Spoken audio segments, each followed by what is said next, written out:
boys in our clubhouse getting high. Super fuckers! Everybody wishes we would die. Super fuckers! Here we come like a bomb. Everybody fucking run and hide. Hey, it's the Tim Burton Halloween Pizza Party podcast. Who are you people? Sorry, I heard Tim. Ooh, I can't wait to talk about two good movies. Because that's all you do with two good movies. Oh, baby. I can't wait. Ken is fucking fired. I quit. This is the last one forever. We're not really, we're not joking. This is his final podcast. Yep, I quit. It's official. I'm done. See ya. Don't Bye. leave. Any reason? Thanks for leaving me, Ken. Now I have to be like one of the only people that has to put up. Zoe's my official replacement. No. Hello. Hello, girls. Who's this? This is Zoe Stanley, as in ZoeStanleyArts. I draw the pinups, and he mentioned me the previous episode. Yeah, my friend recommended we get Zoe on here. I forget her name. Her name was Anita? I don't know. Need a Hey, what's going on? Hey, so Ken's getting the fuck out of here. See you in hell, Ken, you piece of shit. Fuck off. See ya. I got drafted to the war. I won't be coming back for a while. What? Yeah, I got drafted to the skeleton war. The robot. War on drugs? It's actually the robot war. Robot rebel wrench.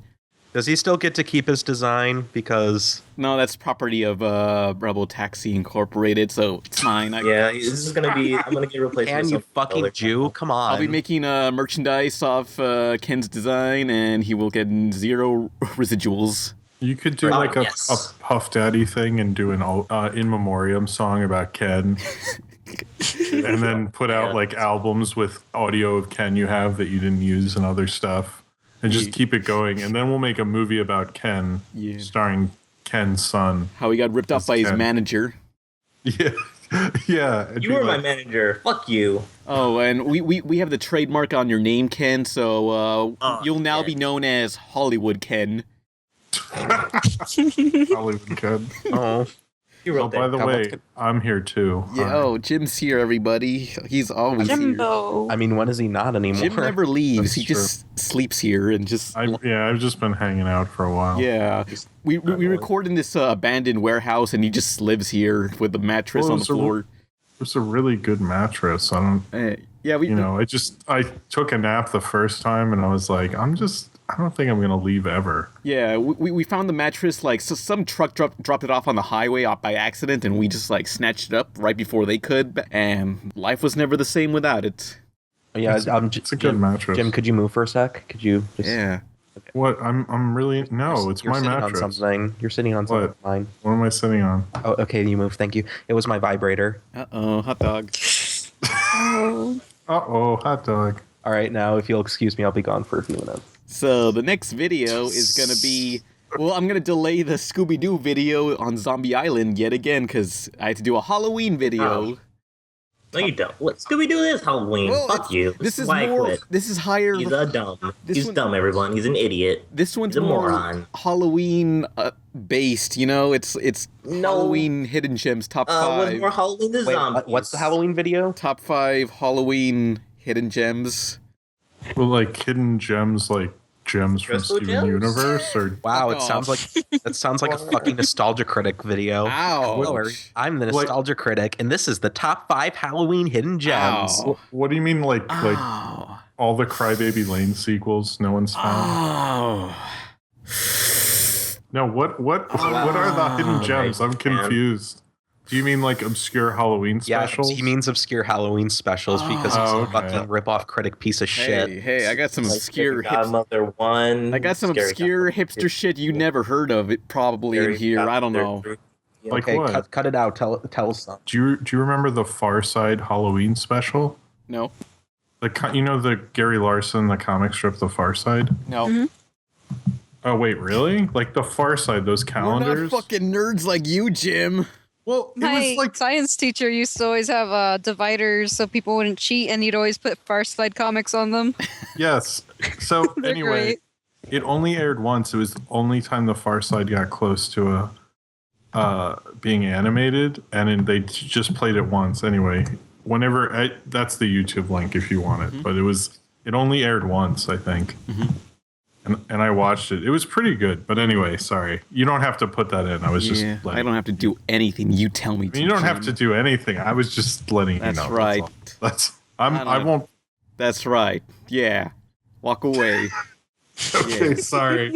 I was just bringing it up. That's an obscure Halloween special, don't you I know. fucking tell me what I can and can't do.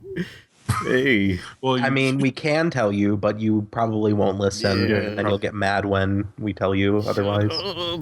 Speaking of which, Pan, you should try and hide your power level.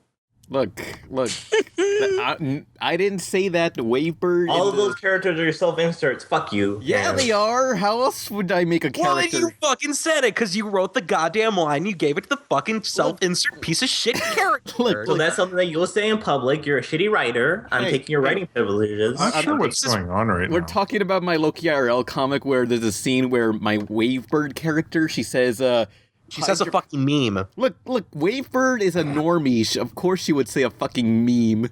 No, the rule number one of fucking writing any sort of fiction, you don't put shitty internet memes into it ever. Look, she's a fucking I don't normie. think that's She has to say it, and look, it's the only meme in the whole comic, so it's okay. What is Gamergate gonna? Well, I already said Gamergate. Yeah, I was just say, was she gonna make a Gamergate meme next? Yeah. She could. We have fucking standards. I'm not gonna do that. It's about ethics and irate gaming videos. It's about ethnic stereotypes in gaming. Okay. Jesus Christ. What's going on, friends? Hello, I am the Mexican. Hello. Hola. Yeah.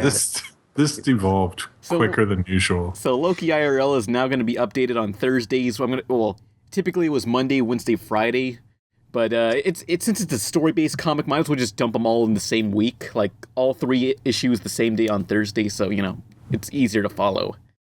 Yeah. Sure it is. Hey, so you want to get into the news? Okay. No, not really. Sure. Yeah. Never mind. Let's just skip it. It's the Pizza Party Podcast. Who are you people? Pan Pizza. Yeah. Nolan. Jim. Raven. Really? No.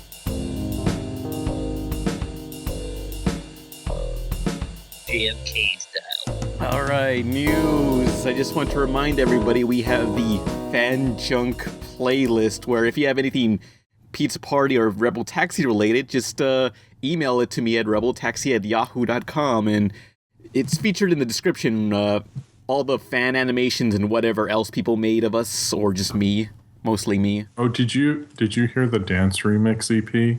What? About us? Someone made a dance remix. Oh, right. Oh, yeah, someone made I guess I'll link that also in the description. Someone made dance remixes of audio clips that we've said in our lives. His name is the Undead Speaker, and he does some great work, so go check him out. Yeah. It's on SoundCloud, it's on your toaster, it's on your microwave. I'll link it everywhere. It was good. Also, sorry, not to bring up another thing, but remember, I think last time I mentioned that Spider-Man 2 clip? Mm-hmm. Yeah. Oh, yeah. But go on. Someone made a 5-hour cut of that and tweeted me that they made it because of the podcast. I think that maybe it existed before, but it's really good. I really like it. It's just Tobey Maguire messing with brooms in a broom closet for 5 hours. Yay. So, news. Yeah, you remember that fucking piece of shit hipster Wes Anderson? No. Yeah. Well, he's going back to make stop-motion animated films again, because, he's a live-action director, but he did a stop-motion film that was really good called The Fantastic Mr. Fox back in 2009, and he's making another one. We don't know much about it, but it's about dogs. So another furry film? Yeah. I thought for a second we were talking about Wes Craven, and I was like, are you gonna announce that he died and like this? Well, didn't he use? Oh, what were you gonna say? He's not animation, and I don't know. Did he do anything animated related? Wes Craven? Yeah, I don't think so. I don't think. Well, if anything, Ghostface is voiced by the voice of Mojo Jojo, so that's something. Oh, is that true? Yeah. I didn't know that. Yeah, from Scream. Scream making me cream. You know, in Scream, he would just be like offset on a cell phone, so those were like actual phone calls. I learned that recently. I was like, "Oh man, that's really smart." That's news. Oh, but no, he apparently, because it's about dogs, and he has a history of being very mean to dogs in his movies. So there's actually a New York Times article about why is he so mean to dogs. So people are kind of wondering why he wanted to make a movie about. Is it just going to be really him being mean to dogs the whole time or something? All one's really dogs sure. go to hell. But Fantastic Mr. Fox was really good. I really liked it. So yeah, hipster movies. Yeah, those are something. Yeah. So hey, other bits of news. Titmouse, the animation studio that animated Metalocalypse, Randy Cunningham coming on your face. The Korra game. Sure. Motor City, bunch of shit. They're making an R-rated theatrical film called Nerdland, and that's all we know. Sounds pretty shitty. But it's not going to do well because R-rated animated movies never do well. Hey, Hell and Back was in theaters for a whole week. So yeah. Take that. Yeah. That movie sucked or whatever. The what? Hell and Back movie? That was bad. It was really bad, but it's not even in theaters anymore. It made it a week and then they pulled it. Mm-hmm. Wow. What? Wow, a film underperformed and lots of people probably lost their jobs. That's really funny, Jim. How dare you? Oh, well, I feel bad for the people, but I feel like they were all Robot Chicken people. I'm sure they're fine. Yeah, I mean, I don't know why this film got made and how it got such a limited release. I mean, if anyone who doesn't know, Hell and Back is a small film that hardly anyone's heard about, and it's just a stop-motion film from the team behind Robot Chicken, BoJack Horseman. Hell and Back, that's what it is, and nobody saw it, and it's got a bunch of horrible reviews. Jim, you reviewed it. Yeah, I did. I really hated it. Awesome. Paleo saw it in a theater by himself, but people came to the theater I was at. It was not funny. There's a couple good jokes, but they're very few and far between. But it was really bad. I'm surprised they didn't just dump it on demand or something. Yeah, it looks like something that would be on straight to video almost. Like something that Adult Swim would play. It feels like something they would end up playing, but I don't understand how there are certain things they'll just put out in theaters, and I'm like, why did you? If this was on demand, I think more people would have probably even seen it, Yeah. So, Regular Show, the movie, I think was a bigger movie than Hell and Back, and it had a much smaller advertising budget. So, yeah. I forgot I need to watch that too with the Regular Show straight to video movie. Well, it's going to be on TV soon, right? Isn't it going to air in November? I don't know. I thought it was. I don't know the date though. I don't know. Yeah, R-rated films are a fucking failure. And last bit of news, Incredibles 2 is coming out 2019. Oh. And Toy Story 4 2018. And Cars 3. No one gives a shit. That was but it's coming out before either of those films. So, I mean, right, guys? Cars 3 doesn't take any time to write. They just go, I don't know, there's some cars in it. Just make it. Who cares? Dump that shit out. I really want them to introduce humans. Just please give me humans in the Cars universe. I want it to be super fucked up. Just fuck me up. Was Cars 2 any good? I didn't even see it. I think Cars 2 is the worst reviewed Pixar movie of all time. Wow. It's got a 50-ish% of Rotten Tomatoes. Wow, that's not even that bad. That's better than a lot of. That's better than all of Blue Sky or something. Rent has a 52% on Rotten Tomatoes. Oh, so it's what you're saying is Cars 2 is worse than Rent? Yes, exactly. It's 2% worse of a movie. Ouch. What can I say? It's just seasons of love. Oh, my pumpkin bread's ready. Oh. Pumpkin time. Oh. Yep. Well, those movies. No, but it's. Oh, go ahead. It was disappointing to hear 2019 because I was like, oh, it's kind of what I thought, but they still haven't announced who the director is. Brad Bird, isn't it? Well, he's writing it, but they haven't said who's directing it yet. Well, so or maybe I'm wrong. Maybe if someone has a link to verify it, but it just seems like everyone just kind of was like, no, he's doing it. Maybe that's how it happened at Pixar. They woke up one day and they're like, I guess he is. So he's been here a lot.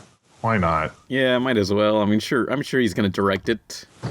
Guys, I have a really bad bit of last news. What? My pumpkin bread was not ready. It's still a little gooey at the center. Oh, man. So I have to leave it in the oven a little bit more. Oh, I'm sorry. I'm sorry. This is the sad news I heard. Don't patronize me, you fuckers. I hope it turns out well. Thank you. Thank you. Okay. Oh, yeah, I forgot this other bit of news. One last thing. Hey, you guys like the video game SkullGirls? That's not cartoon. This is why I'm quitting. SkullGirls is drawn. It's technically somewhat a cartoon. Video games require... No, it's a video game with a shitty story. Every video game requires... You're making a Kickstarter, a shitty Kickstarter that wants $1 million and is not going to make the money. Actually, $1,500,000. But so first off, every single video game has animation, except for maybe those text-based adventure games from like the 80s that you saw Tom Hanks playing in Big. Wait, or was that some other movie? So, I don't know. But anyway. Get Big if you know what I think that was Da Vinci Code. Oh, yeah, the scene where they had to find out where Lester stole the gold. No, it was the scene where in the middle of the movie he goes, hold on, I have to play my adventure game. Everybody's online right now. Tap, tap, tap. They're like, well, we need to solve who the Da Vinci Code is. It goes, yeah, just let me, I've got to put some gameplay in here. Everyone shut the fuck up, I'm trying to be the last Starfighter. Yeah.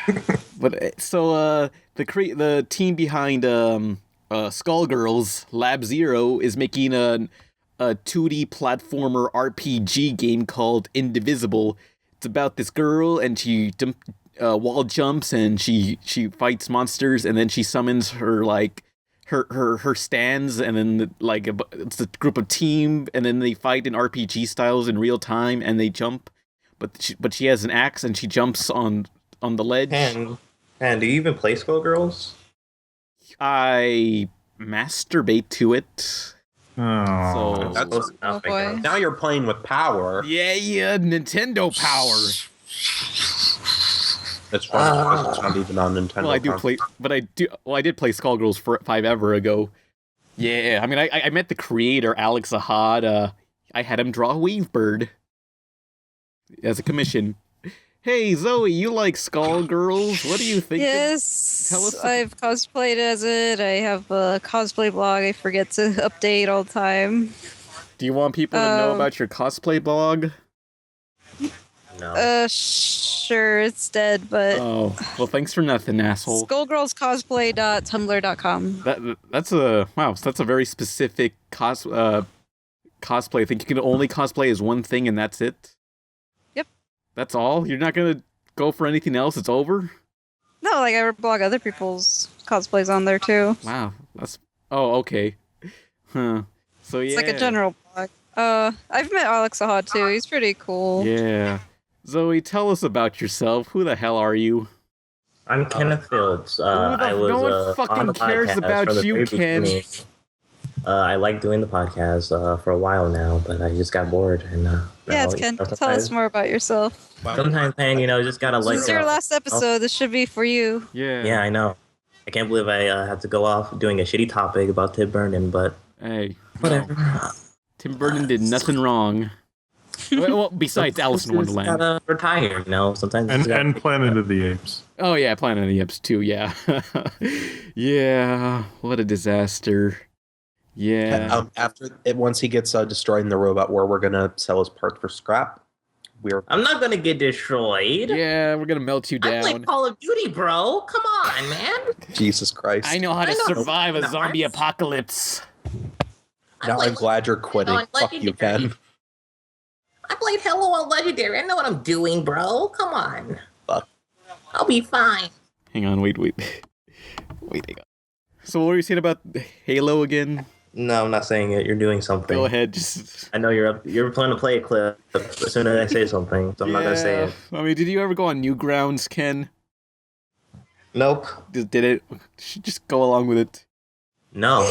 I went This is on my last Newgrounds. podcast. I'm doing what I want. Yeah, Newgrounds was funny when we were all 12, living in the suburbs, listening to Linkin Park, watching Dragon Ball Z, drinking Pepsi while playing Halo co-op on the easiest setting during which we consumed Doritos and looked at paintball guns on eBay and Internet Explorer connected to AOL on 56K modem before hopping onto our balding father's latest midlife crisis impulse-sponsored Japanese-built SUV to head to the mall to get more skateboarding shoes and third-rate irregular Levi's and mountain bike parts before heading home, voting Democrat and masturbating to the latest Sears catalog while having paint in your garage before talking to pedophiles on AI and pretending to be whatever camp Did he practice this?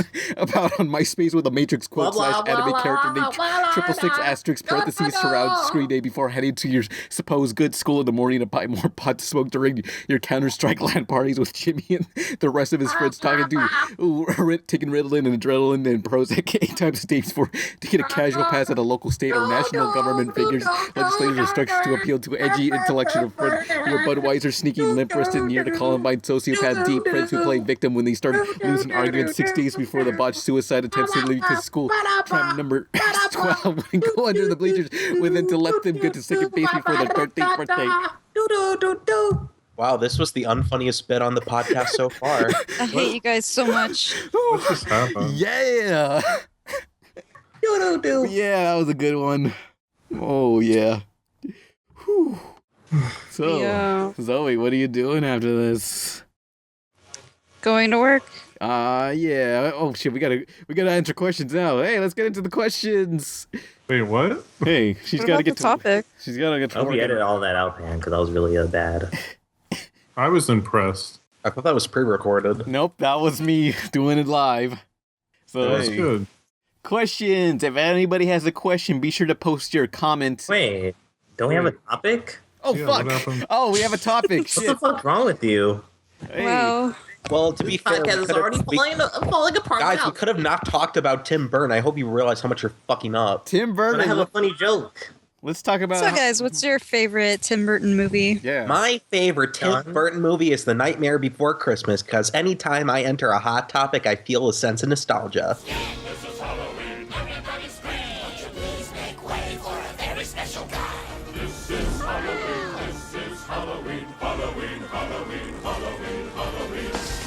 Well, isn't that really a Henry Selick movie? Listen, Jim. Look, Henry Selick made Monkey Bone, so he gets revoked of all credit. Oh, his name is Henry Selick now? Henry Selick directed Nightmare Before Christmas. I want to bust a nut in his Christmas, if you know what I mean. Tim Burton got it to be made, but he didn't direct it. Yeah. You put his name on something, then he created it. That's the way people think. Yeah, I Just guess. like Well, most Hollywood I people. think if he hadn't put his name on it, it wouldn't be what it is. He knew. He used it to get a stop motion movie made. So Yeah. anyway, sorry, I didn't mean to be a sorry, Nolan. How did you guys feel when you first saw Nutmeg Before Christmas? What? Nutmare Before Christmas, bust a nut in my mare. I mean, I was pretty surprised they made a stop motion movie. It was pretty rare at the time. Yeah. So it was just like, whoa, what's this? And then it had a weird ad campaign when it came out because they advertised it during Halloween because it came out right before Halloween, I believe. And then they re-advertised it when it was Christmas. So it's like it can play for the whole holiday season. But it wasn't a hit. I don't think it did that well. Not really, but I remember photos from Hot Topic in 1994 that they show that they were still selling Nightmare Before Christmas stuff at that time. Yeah, well, Tim Burton was really big then. I mean, he had just done the 2 Batman movies. He was one of the biggest directors in Hollywood then, so, and everyone knew who he was. Mm-hmm. So if you were into The Cure and all that Hot Topic crap, you were into Tim Burton. Well, it's, I don't think it's out of line to say. Yeah. I think it's true. I mean, I remember I saw it on TV in Mexico 10,000 years ago, and I thought it was really creepy when I was like 5, so I didn't watch it. And then eventually middle school happened, and it's like I went to that Hot Topic Emily Vasquez phase. It was a horrible time to be alive for all of us. Speaking of childhood fear, I was afraid of the Martians. I remember watching it in a hotel with my family. I ran into the bathroom and started crying because I was too scared. Mars Attacks? Yes. I love that Really? movie. Oh, And I really like I was afraid of cantaloupes for a while too. Because I remember the ad had them hiding in there. Oh, right. Oh. Yeah. I love that movie, which a lot of people seem to hate looking back on it now. I saw that movie at a preview screening, and I was in middle school, and I went back to my middle school on Monday and kept telling people about how the best movie of 1996 was Mars Attacks. And I would not shut up about it for months. And kids were like, it's not that good. They go, oh no, they blew up Congress, Tom Jones. I kept just talking about how it got all these things right and how funny it was. And nobody really liked it until it started playing on TV a lot. And I feel like people got more into it. But I think that movie's a lot of fun. I've probably watched that more times than Independence Day because it flows a lot better. Independence Day is really clunky at the beginning. But Mars Attacks, it's just you're in and it's fun and it's jokey. And yeah, they thought it was going to be a hit. They were planning a sequel, actually, with dinosaurs or something. I don't know. Well, it was the 90s. Everything had to have dinosaurs. Yeah. But it was, I really do love Mars Attacks. I went to the Tim Burton exhibit that they had at the Museum of Modern Art. And I think I looked way too much at the Mars Attacks stuff. I was like, forget all this other stuff. Mars Attacks. Sir, it's closing time. Please leave. No, I want to look at this Martian head. Leave me alone. I want to touch the squishy head. Come on. Let me do it. Do you have a statue of the animatronic Tom Jones in here? Or they're like, that wasn't that was a person. I was like, oh my god, really? No, they just paid the real Tom Jones just to sit there all day for the rest of his life. That was a big 90s thing, Tom Jones nostalgia. Oh yeah. Was it the movie that started all the weird weaknesses for aliens? What do you mean? Water, sunlight, God. I don't know if it was that or Johnny Depp. I don't know if it was that or Independence Day. It was a computer virus. They didn't have McAfee. Yeah. Yeah, I like that they're like, what computer did he use? Did he use a Dell in Independence Day? Maybe that's how powerful it was at the time. He was like, here's some malware. And they go, no, we were torrenting what was... We were torrenting Fresh Prince of Bel-Air season 1 through 6. Thank you. I was trying to think of a show that they could be torrenting, even though torrents didn't exist then. They sign up for LimeWire. They're aliens. We're gonna get fucking Fresh Prince, baby. Yeah. I love Will Smith, man. What if it was like in that Futurama and they were actually torrenting something that had been off the air? They're like, we're trying to torrent The Honeymooners. Why is this taking so long? I need to find single female lawyer and see the ending to it that was never aired. That was the weirdest part of that episode is how nobody really gives a shit about Ally McBeal anymore. So the whole premise of what they're making fun of does not matter. But at the time, Ally McBeal was so big that it made sense, you know. It was a big deal. She wore short skirts. That was the whole thing. I'm serious. Futurama transcends the thing it's parroting. Kind of like The Simpsons. Yeah, actually, yeah, definitely. I mean, who watches Ally McBeal now? I don't know what that is. I guess a single female lawyer. Is that it? Yeah. Is that the show? That is the show. Okay, good. I guessed it right. Oh, but other Tim Burton movies. But, oh, wait, going back to Nightmare Before Christmas, yeah. That was, middle school was when I was stupid obsessed with it, and so was my cousin. And also, I hear this, never mind. What? I hear a noise in the background. Yeah, was somebody playing a kazoo or something? I'm so sorry. Doing kazoo music. My brother's playing music. Her brother just playing the kazoo. Let me kick him out. Call her over here and play the song. Yeah, Zoe's trapped in prison, and all they have is their one harmonica. Oh. It's Puff Puff Give, they share it together. Well, yeah, I was Hot Topic and Invader Zim and Nightmare Before Christmas and Happy Tree Friends and wow. And whatever. Hot Topic had you. They put their claws in you and they didn't let go. No, there was no escape at the time. It was just either you're in or you're out, and it's the only way to be cool in Hot Topic. Although I was not cool in school, so that didn't transcend well. Yeah.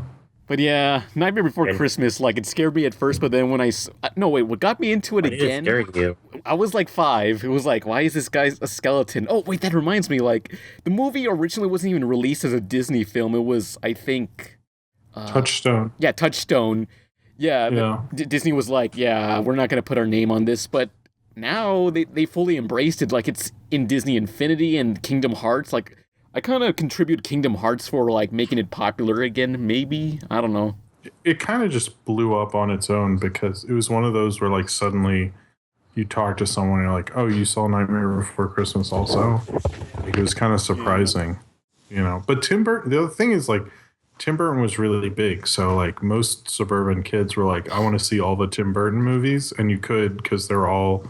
on home video, you know? Yeah, I mean, Tim Burton just reeks of teen girl, and I mean teen girl who just got off watching Foamy the Squirrel on Newgrounds.com while signing a Bring Back Invaders In petition, wearing a Jack Skellington hoodie and a Happy Tree purchasing Hot Topic during the Emily Strange buy one get 151% off sale, where she discovered Serenity Rose from slave labor graphics comics while her overbearing, loving father... Hey, don't kick me out! I'm sorry, I'm back. Okay. Don't have to make fun of me, man. I was busy making glaze for my pumpkin bread. I'm about to get glazed, if you know what I mean. It actually looks a lot like semen. So if you want to make like fake semen for any video you're making or a porno, you can just mix confectionery sugar with milk. Yeah. But anyway, so you know, when I was in my Tim Burton phase and stuff, and so was my cousin. Like, we were obsessed with it. And man, you're really close with your cousin. Shut up. Is your cousin like your best friend? No, well, we lived in the same. Only friend? Well, we lived in the same house. Ken Pan is Mexican. He probably has like 50 million cousins. Come on. Whoa. But anyway, so like, I don't know. I was just watching Adult Swim one night, and then like there was just a commercial for the stop motion film, and it said directed by Tim Burton, and it was The Corpse Bride. It's like, oh, what the fuck? Tim Burton's making another stop motion film. And like I called my cousin, and we were like, yeah, we're gonna watch that. Like, it was Friday, it was after school, it was like 4 p.m. Like, yeah, we're gonna go watch a movie in the daytime, because it's always satisfying to watch a movie in the daytime, because when you leave the theater, it's just day outside, you know, because you're in that dark theater all day, and it's like daytime outside, you know. Anyway, we got all together with our friends and whatever, and see The Corpse Bride, and it was okay. Yeah. Yeah, you're like, it wasn't so bad. The songs, not so much, but you know. I mean, I haven't seen it since it first came out, so maybe I'll have a different opinion on it now. Then it happened again with Frankie Weenie, and no one saw that movie. I liked Frank and Weenie a lot, actually. Yeah, it was okay. Anyone remember Paranorman? No, I liked. Oh, that was 2012 was like the year of the horror animated kid movies. You know, it was like For Paranorman, Halloween. Pretty much Hotel Transylvania, and Frank and Weenie all in a row. And then if you looked at the three, you would never go Hotel Transylvania. That'll be the biggest hit, right? I don't know. It seems the most marketable, I guess. But I like Hotel Transylvania the most from those three. I guess I don't know. I liked Frank and Weenie, but I grew up watching the short a lot because I did go through a Tim Burton phase when I was in middle school. But that was when there weren't as many Tim Burton. He hadn't made Planet of the Apes yet. So, you know, that was a much better Tim Burton. Like, I feel like Planet of the Apes is the line, because once he did that, he started doing interviews and saying like, no, it's not a remake. I reimagined it. And then I reevaluated liking him, basically. And it's just like, because I really hate... Do you remember when Hollywood did that at the beginning of the 2000s? They'd say, no, it's reimagining making this movie, and you'd be like, what? That was like between when they used remake and reboot, it was reimagined. And I think Tim Burton came up with that. I'm not joking. Damn, is he credited, or did he steal it from some asshole? He's just the biggest one I remember. When I tell people, oh, you saw the remake of Planet of the Apes, everyone would go, oh, well, Tim Burton said it was a reimagining. And I'd look at them like, the fuck is wrong with you? Really? Like... Okay. No, you know, black's not a color. It's actually the absence of color, you know? I hate those people. Jesus. Oh, but going back to Frank and Weenie, if you remember, like, Frankenweenie was a short, and it's available on like the Nightmare Before Christmas DVD, like a live action short. And I think wasn't there a second one that was also stop motion but a short? Oh, it's Vincent, which is about Vincent Price. Oh yeah, because he really loves Vincent Price. They're both. I think they're both on YouTube, or they have been at one time. I'm not sure if they still are. But the design for Frankenweenie, like the design was already used in Tim Burton's other works. He worked on this TV show called Family Dog in like the early 90s, and this was one of those. Oh, right. And Brad Bird came up with the original short for Family Dog. Yeah, I think it was like one of those prime time shows that came out after The Simpsons, where they were appealing towards family and adult crowds. Well, it was from there's this anthology show called Amazing Stories that Spielberg made, and they did, for one episode, they just had one of the stories was an animated short, and that was really successful. So then they made a series, but I don't think it lasted very long. I actually saw all the episodes when they aired of Family Dog, believe it or not. Yeah. I don't remember it very well. It went the way of Fish Police. And Capital Critters. Man, now I need to see Fish Police. I should find a copy somewhere. You need to find that old T-shirt of Fish Police. That wouldn't fit me. I don't think it would fit one of my legs now. Oh boy. You could cut it out and put on a jacket. Make it a midriff. Yeah, but you know what? You know what I should do is I should get really into it and cosplay as Fish Police, and then get mad at people that they don't know what it is. You don't know Fish Police? What the fuck? God, you're such a noob. Come on, man. I mean, only hard. Police. Remember that one episode of The Simpsons? They were in the background for 5 seconds. Oh yeah, and as a cemetery, yeah.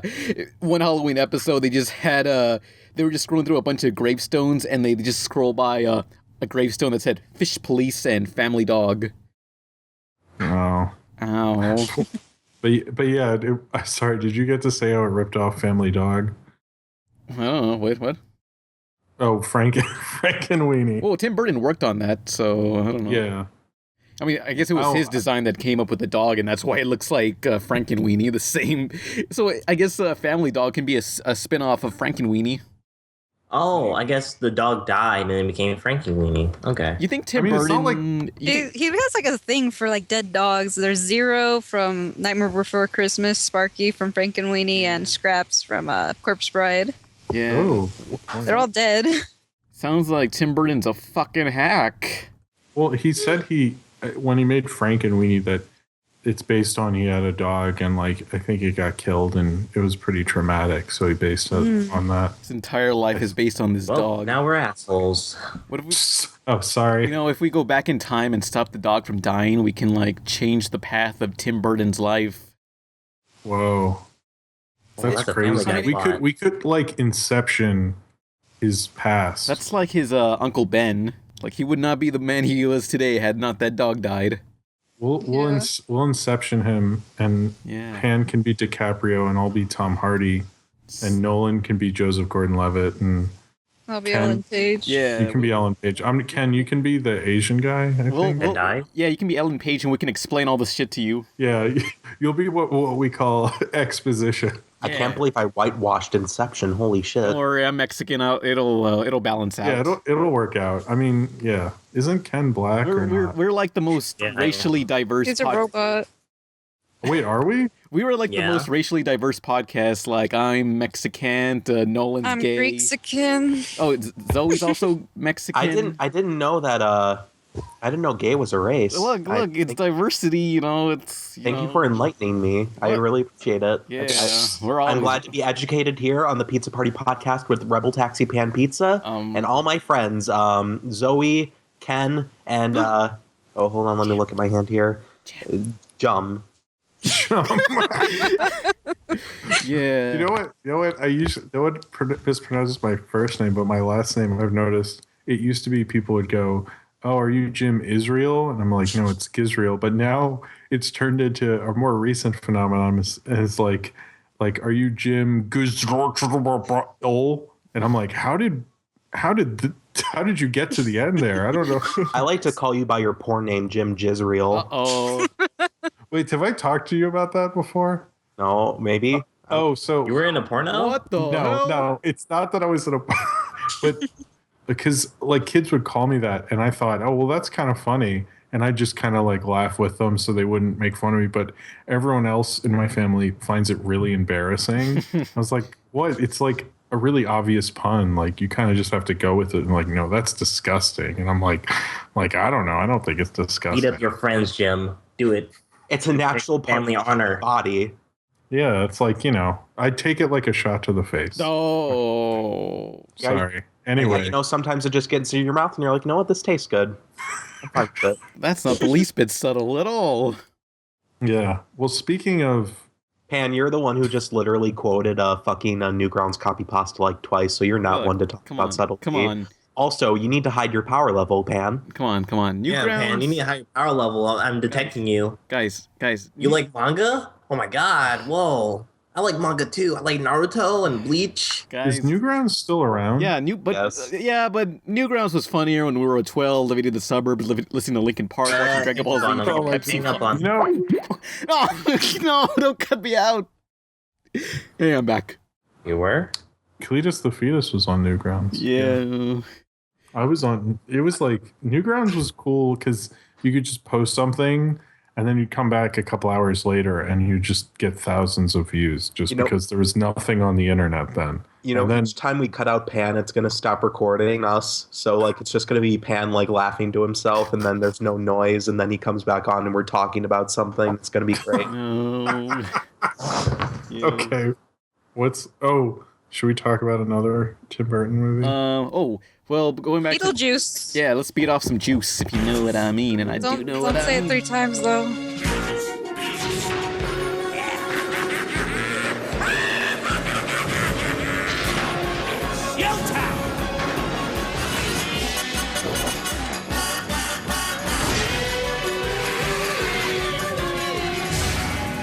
So, Zoe, tell us about Beat Off Juice. Well, yesterday I went to Universal Studios, and the BeetleJuice performer there, he was flirting with me. Yeah. He told everybody else to have a crappy day. They were all children too. Did he ask you to have some of crap? I'm trying to phrase this properly. His BeetleJuice? No, I'm saying like no. Wait. His handworm? If you want some Lydia D's nuts. Ooh. That's a stretch. No one remembers the cartoon. Lydia Dietz, the girl. Actually, Lydia, Tim Burton actually like kind of produced the cartoon. Did Tim Burton? Hey, does anybody have a platter? Oh no, I can go to the store and buy one if you want one. I'd appreciate it because my pumpkin bread is too big for the plate I'm using. Oh, okay, hold on. Okay. Out of the way, asshole! Yeah, I'm talking to you. Why, you want to fight? Come on! I'm not fighting. What's going I on? hope Ken's doing okay on his road trip to get me a platter for my pumpkin bread. What's going on? All right, I'm back. I didn't get it. I almost got into a fight. I could have died. I was really scared. Wow, you would have died. You would have died on the last episode of the podcast. Yay. 2 days from retirement. Yeah. It's like a bad cop movie. No, 2 hours from retirement. We recorded in 2 hours. Oh. Yeah. But I was gonna call you Lydia. Zoe, tell us about BeetleJuice and what the hell that's about. It's that one movie with the dead couple, and they recently found out that they're deceased. So they're trying to haunt their house back to back to them, so they can have it again. We all know the plot of BeetleJuice. Yeah, we all know.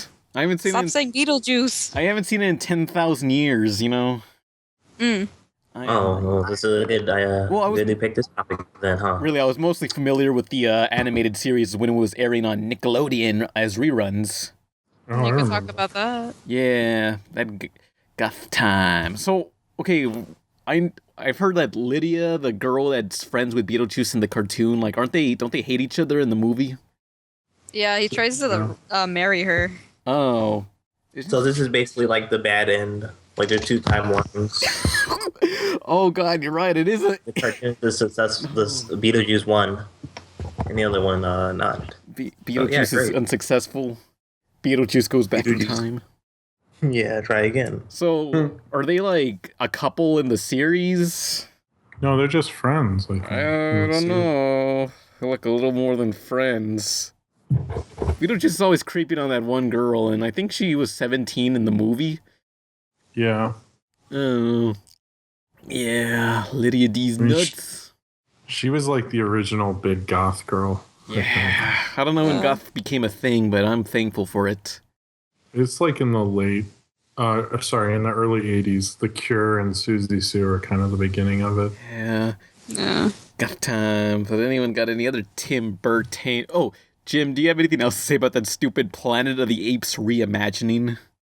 Oh, well, if you want a really good Wikipedia read the Wikipedia, because it goes through all the various directors and ideas they had for remaking Planet of the Apes, and it goes on forever because they had like James Cameron was involved, Chris Columbus, Arnold Schwarzenegger, like all these different directors. They were going to do one that was like a comedy, like the Flintstones, like just like once you read through it, you're like, how did this even happen? And then the reason like Mark Wahlberg is like dressed up the whole time apparently is because he didn't want people to remember him as an underwear model, so he wouldn't dress the same as Charlton Heston, and he like refused. It's like the amount of detail in it's not lost media, it's just like lost in development media or something, you know.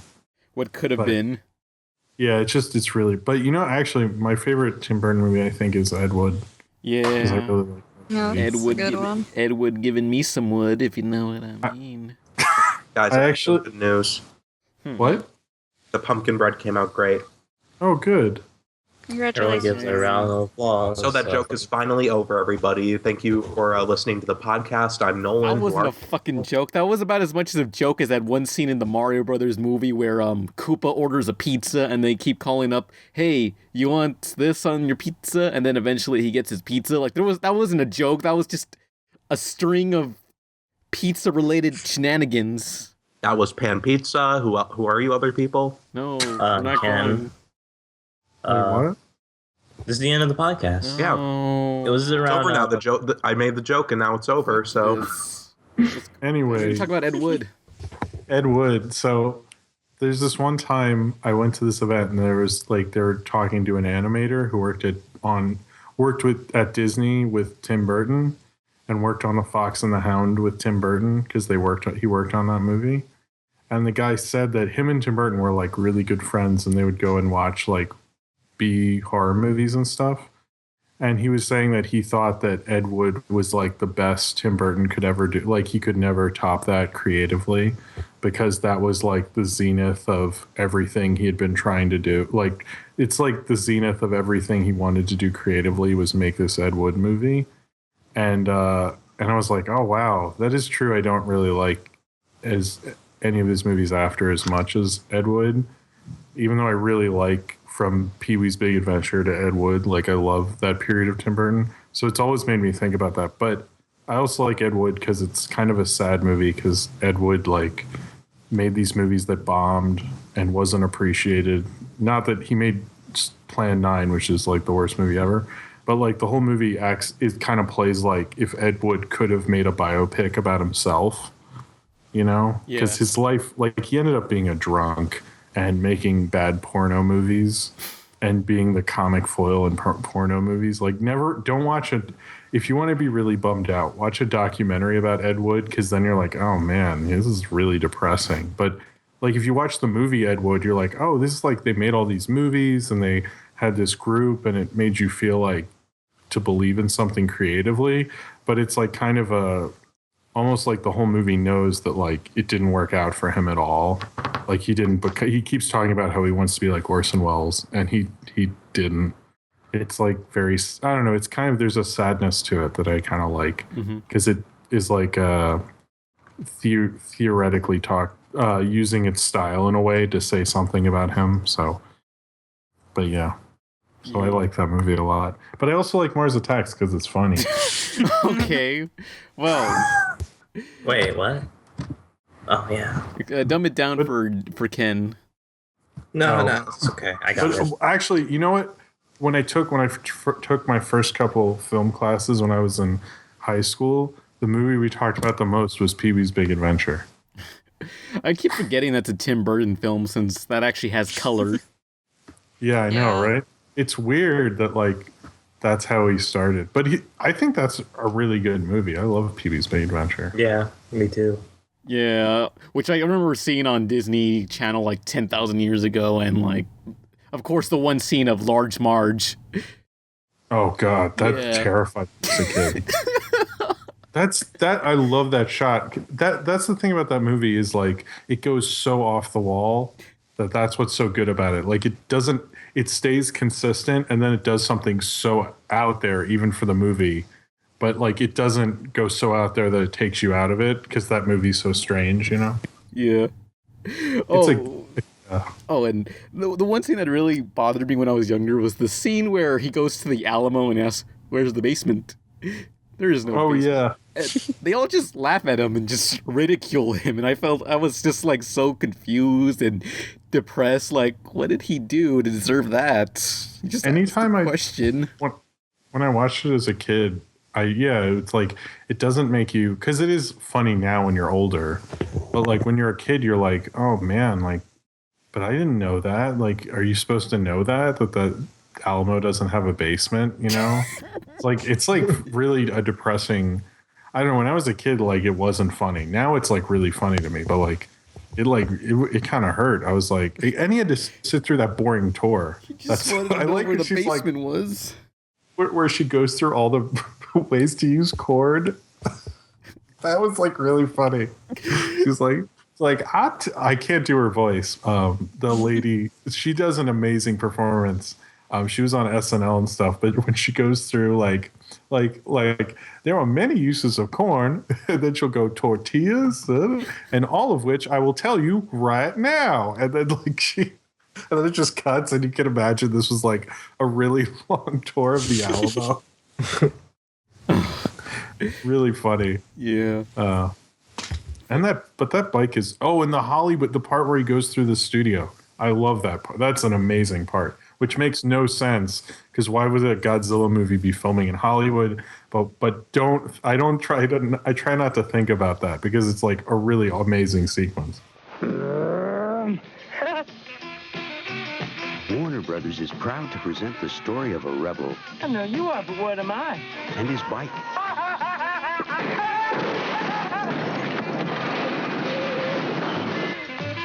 Pee-wee Herman in Pee-wee's Big Adventure. You will believe a man can ride a bike. I meant to do that. Rated PG. Now playing at a theater near you. I think Pee-wee's might be my favorite Tim Burton movie. Yeah. We're gonna talk about Edward Scissorhands, the movie where Johnny Depp has scissor hands. I call it Edward Penis Hands. That'd be more exciting. Actually, that's the porno. That's a real movie. I know. That's a porn parody. Yeah, Edward Penis Hands. That's a real porno. Everyone search it up. Also, be sure to look up E.T. the Vagina.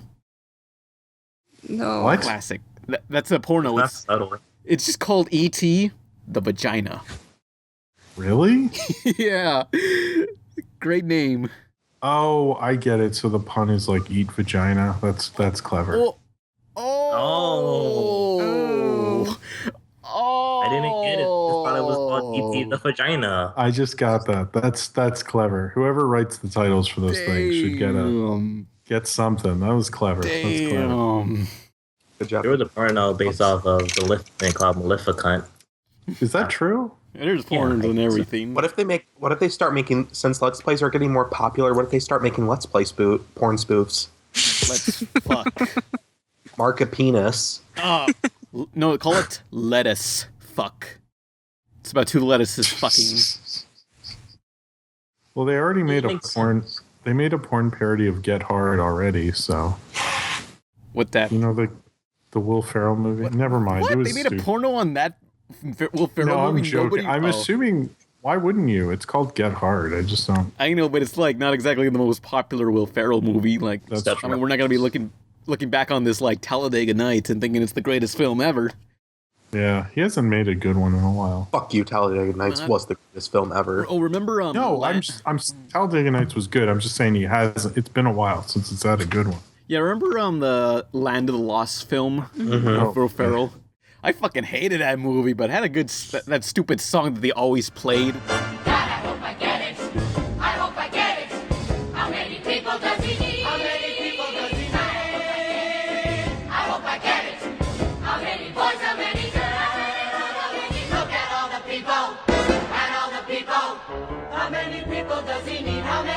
how many girls, how many people does he? Oh, like I was at a panel at Comic-Con for the original creators of Land of the Lost and all those weird 70s live action shows. What was it called? What were those two guys? It's not Rankin Bass. No, it's like a duo, but it is a duo. At Comic-Con, even they were like, even they hated that film. Oh, really? Yeah. Well, it was a weird. That movie should have come out in the 90s. Like trying to do a goofy movie of a TV show, that's like a 90s thing. You can't really do that anymore. Goofy movie of a TV show nobody remembers, but I remember they did make a Land of the Lost 90s TV series for Nickelodeon. Oh, I remember that. Yeah, I vaguely remember that. I remember the volcano having a blue lava. That always confused me. Lava was never the same again. So, oh yeah, Edward Scissorhands. Yeah, talk about that. I love that movie.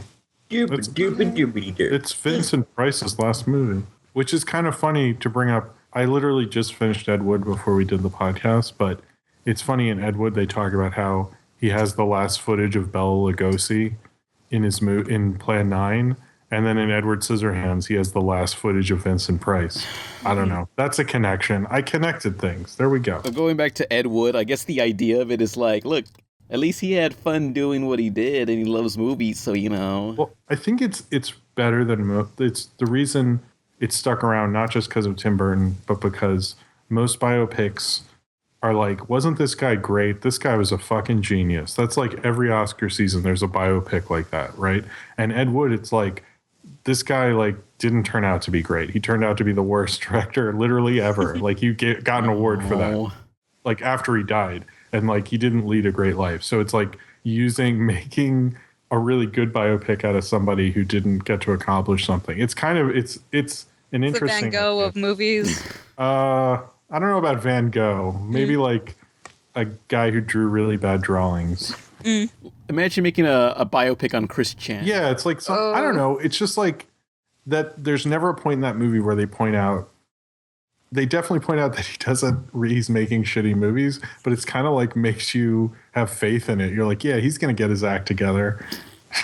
I don't know. Sorry. It's just when I was I watched a documentary earlier in the week and I was like, oh man, this is like depressing as all hell. But anyway, sorry, Edward Scissorhands. I don't know, but Ed Wood, like, what if there's a biopic on someone and it's just like, it's by a biopic by someone who hates the person. Like, look at this fucking asshole.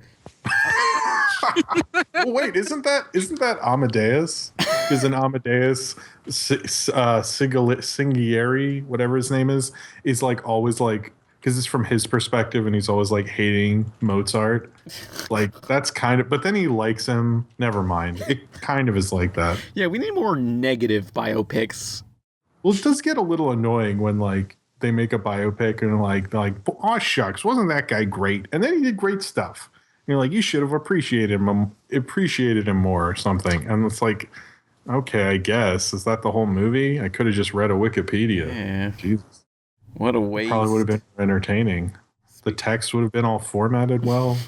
Another bio he did was Big Eyes. Oh, that's true. You know, I just saw that. I hadn't seen that. That was my one Tim Burton I hadn't seen. Explain that movie, because some of us aren't stupid hipster pieces of shit that knows all these obscure hipster movies. Wait, did you say Big Eyes or Big Fish? Oh, Big Eyes. Yeah. Oh, I meant Big Fish. I saw Big Fish. Well, thanks for nothing, Jim. Sorry. We're going to talk about Big Fish. Well, Big Eyes is an interesting story. Like, I know the story. It's very interesting, but I didn't see the movie. So. That's all you just need to know the story, and the movie just kind of it adds on to it. That's kind of what I heard. Well, you can tell the story if you want. Oh, artist. She paints things like on her own, and then she meets a guy, and he starts to like market off of her art, but pass it off as his own. Yeah. And it all sorts itself out. Uh-huh. She becomes a Jehovah's Witness. It's great. So wait, what? It's the movie. Well, it's the movie Big Fat Liar. Well, it's like because she made these big eye paintings, and then he put his name on it, and then to my understanding, what had happened is since he put his name on it, but she was doing them when they got divorced or something or separate. I don't know how that all worked out. They had to in court prove she had to paint a picture in court to prove that she was the one who made the big eye paintings. Yeah. And I don't know how it ended up, but you know. He couldn't prove it, but she was able to. Yeah. But it was like, I think one of the first mass marketed paintings, like right before Andy Warhol or something. Yeah. But it's like, it's interesting. I think it's an interesting story, but I heard the movie isn't that good. So it's decent. Big Fish. That's pretty good. Yeah. It made me sad. Yeah. What's that about? It's about a really big fish, and he's like really big. Well, that is Ken's not wrong. I'm not gonna. It's about a fish who had some shiny scales, and he wouldn't share his scales with other people because people were always like, "Ooh, you have some pretty looking scales. Can I have one?" It's like, "No, thanks." So Big Fish always kept the shiny reflective scales to himself until one day he decided to share his reflective scales with everyone, and everyone got their tinfoil shiny scales. Communism. Is that Rainbow Fish? Shut the fuck up. Are you trying to keep a story? Okay. It's like a tall tales, told by a guy. Yeah, it is pretty sad. I mean, I saw it in film literacy class, and I had to like analyze the film and like all the cinematography and shit. Oh, really? I liked it, but I especially like Ewan McGregor because he has a nice sounding voice. Yeah, well, what I learned, I didn't know this because both him and his dad are not American. That it's apparently easier if you have an English accent to do a Southern accent than it is to do like like a typical American accent. That's not surprising considering the fact that Southerners, especially on the East Coast, were original 13 colonies and shit. Oh, that's true. What's that? Oh, that's really smart, Nolan. I didn't think of that. Yeah, too bad that Southerners aren't smart. Can I have a number one with a sweet tea, please? I had just one chili and it set my mouth on fire. I had to drink a 2-liter Mountain Dew. I'm sick of all this. I'm gonna go home, watch The Walking Dead. Oh. Sorry, I need to duct tape a Confederate flag to my Jeep. I'm a fucking normie. I like a chicken McNugget. Hey. I like a 20-piece chicken nugget with some sweet and sour sauce. Mm-hmm. Man, that Deadpool movie looks so fucking funny. He is so LOL, so random. Ouch. Bianca, hide your power level. You're in public. Girl. You're just taking things down now. Deadpool. Fucking normies. Ruin everything. Wow. Yeah. But yeah, Big Fish I like it because it's about a dad who tells tall tales and then his son's sick of him making up what he thinks are just lies or just stories. And then he finds out how many of them are just stories and how many of them are real and why he told them the way he did. But I like Ewan McGregor's good and the guy who plays the dad, Albert Finney, is really good. But I don't like the guy who plays the son as much. But I like the movie. It was nice. It makes you think about your dad. It's like a dad movie. Hey, what about, we haven't talked about Batman. Oh, yeah, Batman. No. So Tim Burton. He was the one, I guess, to bring Batman to the mainstream again, because all people knew before was just the stupid 60s Batman show. Yeah, that's why I think Jack Nicholson played the Joker the way he did in that, because it's more like Cesar Romero. Mm-hmm. And I think, because people are always like, which one's better, him or Heath Ledger?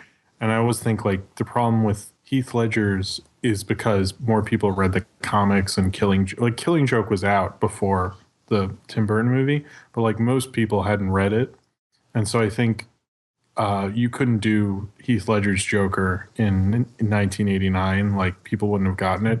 But Jack Nicholson's is kind of like the transition almost. Like, he had to be a little Cesar Romero to get people in. Because that's all they knew about Batman. Like, they didn't understand he was a dark character. Like, it was really controversial. Like, I was a kid, and I actually wasn't allowed to see it for like a while because my parents were like, "This is dark. Like superheroes are dark. I don't know." Like parents were actually not okay with it because they were like, "How could you take a kid's thing and make it dark?" Whereas now that's like everything. But at the time, it was like a big deal, you know. Yeah, can't Jack Nicholson, after he heard about Heath Ledger's death, he said, "I warned him." Oh no! He didn't. Apparently, he said that the Joker is a really difficult part to play, and it's true. Like if you look at all the actors who played the Joker, they're all like real, like Mark Hamill, Jack Nicholson, Heath Ledger. They're all like crazy good performances, but you kind of have to be on all the time in this crazy psychotic way, and I think that kind of like eats away at you because Nicholson. I've read in some interviews said like he kind of like needed some time off afterwards just to chill out. Although if you read the deal he made for the first Batman, he got so rich off that movie. It's like gross. Like he got a percentage. He got a percentage of the merchandise. He got percentages of each of the sequels. He got a huge payday up front. Like he made like like some ridiculous amount, like I think it was $80 million off the first Batman, and this is 1989. Like he made Robert Downey Jr. money in 1989, so adjusted for inflation, it's like more than Robert Downey Jr. money. It was because they needed a star for their big Batman movie, and he was like, "I'm in, but you got to pay me like a lot." Like seriously, he got money off Batman and Robin. I'm not joking. Oh wow. But that reminds me, a long time ago, around 2010 or so, like, I don't know, I spent all day on, like, an internet forum called, well, it's the IMDb forums of The Dark Knight, and nobody on there actually talked about The Dark Knight. It was pretty much an off-topic forum where people just shitpost all day, and that's how I usually spent high school, but, like, a big meme on there was, I warned them. Really? Yeah. Oh, wow. So you just jogged my memory of that, Zoe, of my original internet times, because nowadays I just go on Co and shit post about myself. Have you ever people make threads about you there? Yeah, well, no one actually makes threads about me. No one ever talks about me. I'm the one who makes every single one of those posts. Like I'm the one replying to myself, the one getting into arguments with myself, just like telling, hey, you shut the fuck up, you fucking normie piece of shit. And that's actually those two people arguing. It's just me. Always. Oh. Every single time. I'm time. not honestly that surprised. Yeah. It was me the whole time. Oh, wait, that, there is someone who did that. I remember there was, like, I think a Buffy... Justin Roland did that. He used to go on forums and talk about, wow, that was a shit episode of Rick and Morty, am I right? And then see people's opinions on it. Wait, who did that? Criticism. Yeah, he really did. He did Justin Roland or Dan Harmon? No, Justin Roland. Yeah. So he can get criticism and feedback without people wussing out like Pan does in his reviews. Oh, but that reminds me, like, there was this one internet forum. It was like I think it was a Buffy the Vampire Slayer forum, and it had over 3,000 posts, but they were all from the same one user. What? And I swear this happened. Like, it was just a big forum of just one person talking to themselves, and eventually people found it, and the lady got scared and deleted it. That's sad that Sarah Michelle Gellar's doing that now. Yeah, things went south after not getting that animated series made. Well, hey, she has that show with Robin Williams to fall back on, so as soon as that gets picked up again. Oh.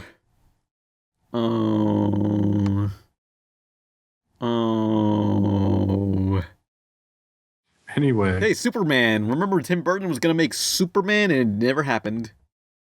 Was that the one where Superman was supposed to fight a giant spider? And Superman Brainiac. Nicolas Cage? Yeah, Nicolas Cage was going to be Superman, and I think Kevin Smith was going to be the writer of the movie. Well, he wrote one script, but then Tim Burton was going to rewrite it. But his script was good. I read it a long time ago.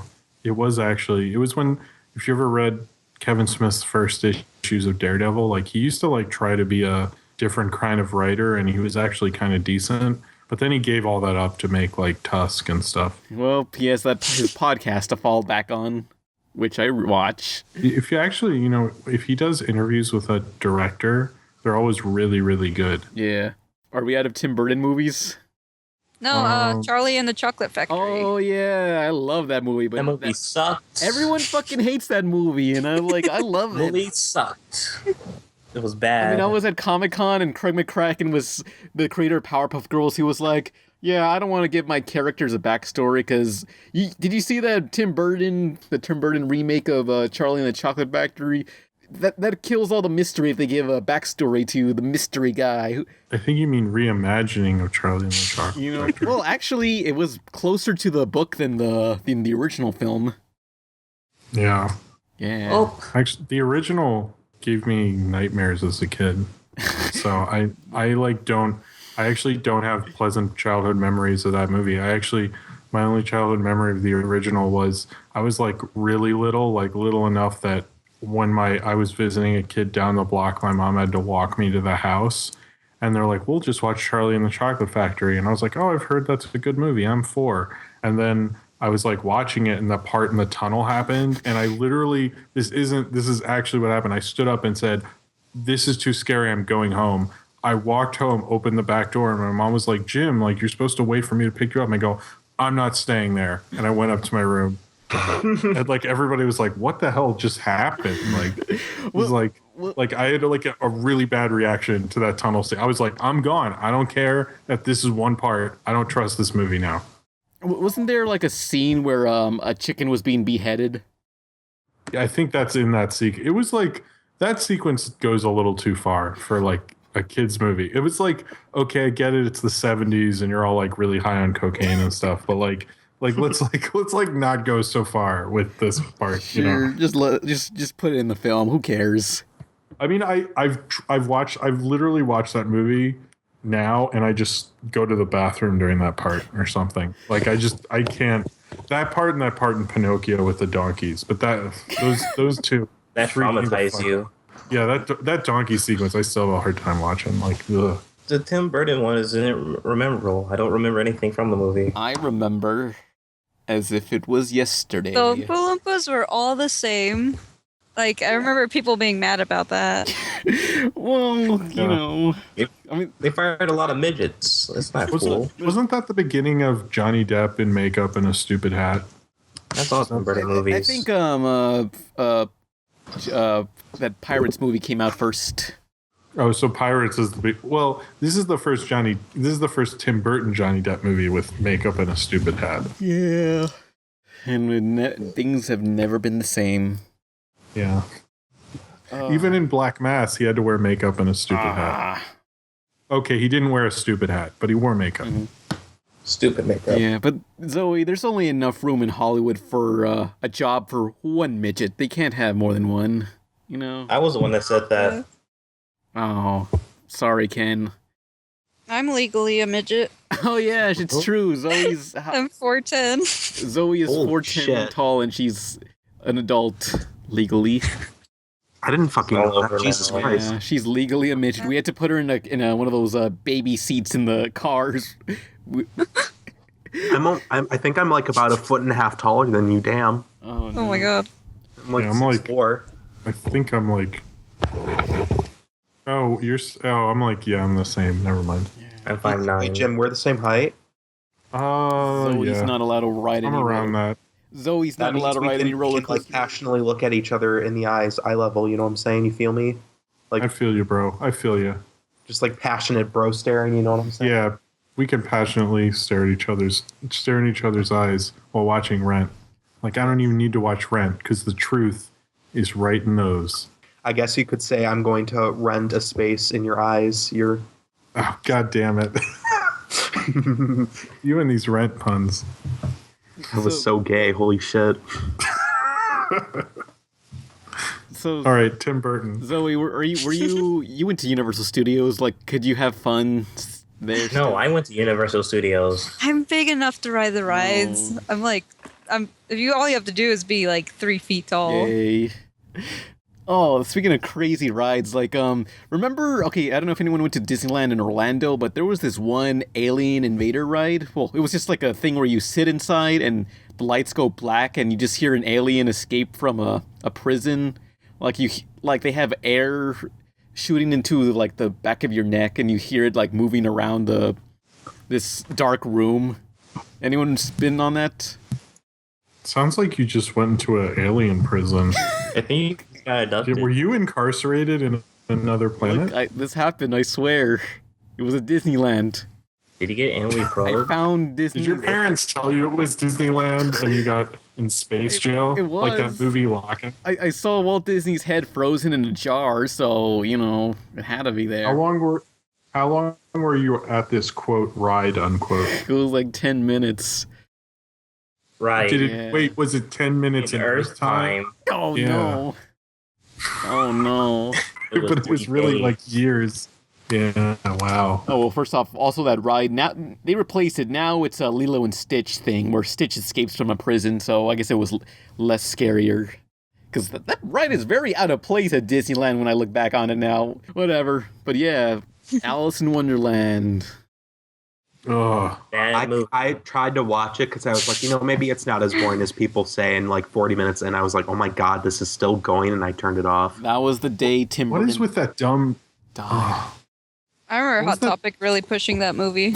Yeah. Oh, that movie was like so abysmally awful. It was like right when I thought I had lost all faith in Tim Burton, he like smacked me in the face with that horrible piece of garbage. Like, and what was that dumb dance she does at the end? Like, what is with that? That doesn't. I hate that dance. No, it was Johnny- like Johnny Depp's like, what is she having a seizure? That's a seizure. That's not a dance. Like, that's not a dance. Remember the breakdancing sequence at the end with Johnny Depp?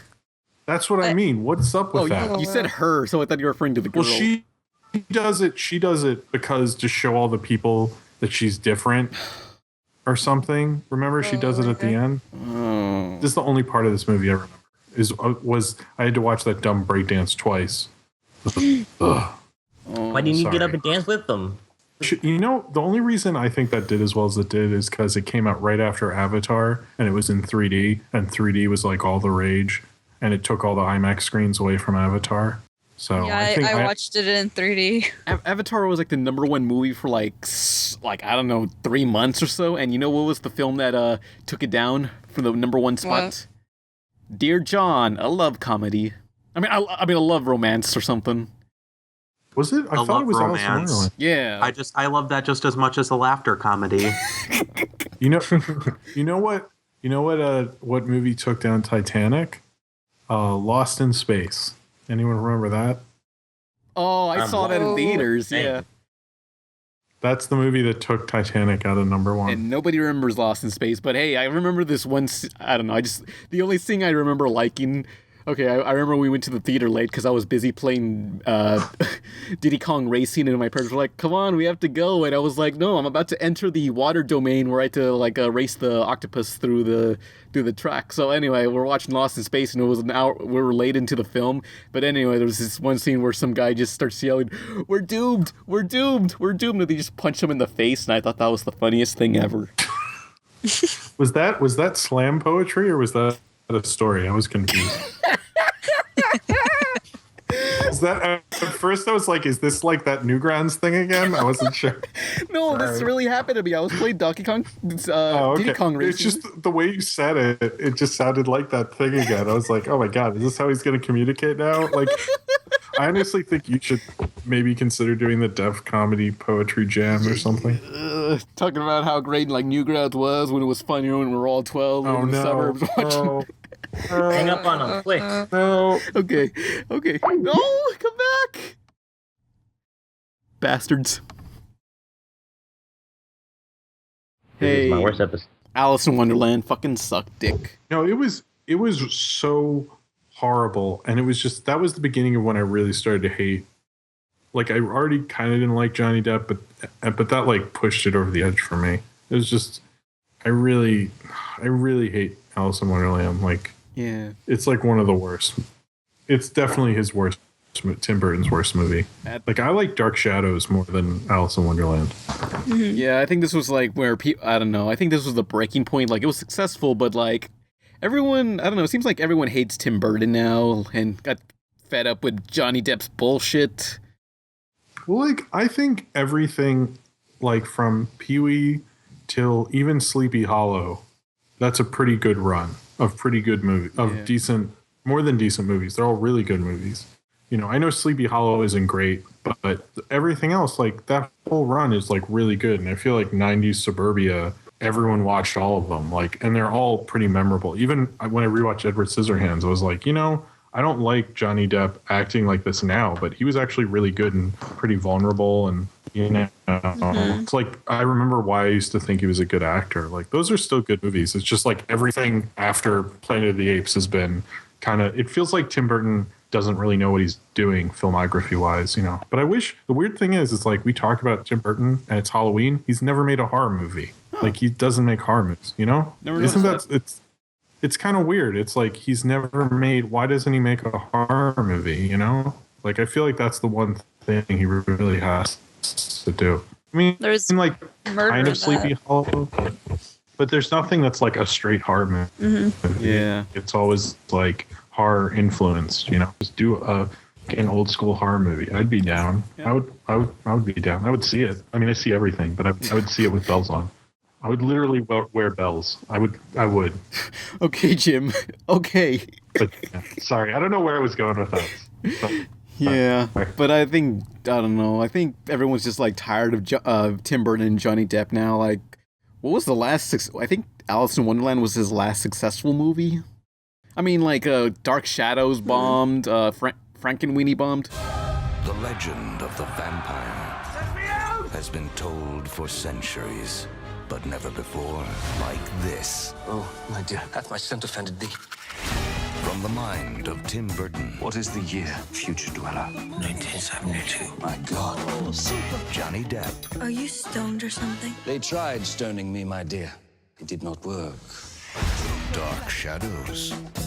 Experience it in IMAX May 11th. Okay, so Dark Shadows came out the weekend after the Avengers, so that's already pretty sad. So you know it didn't do well. But literally Friday night, because they gave Dark Shadows pretty big theaters because it was a new Tim Burton movie.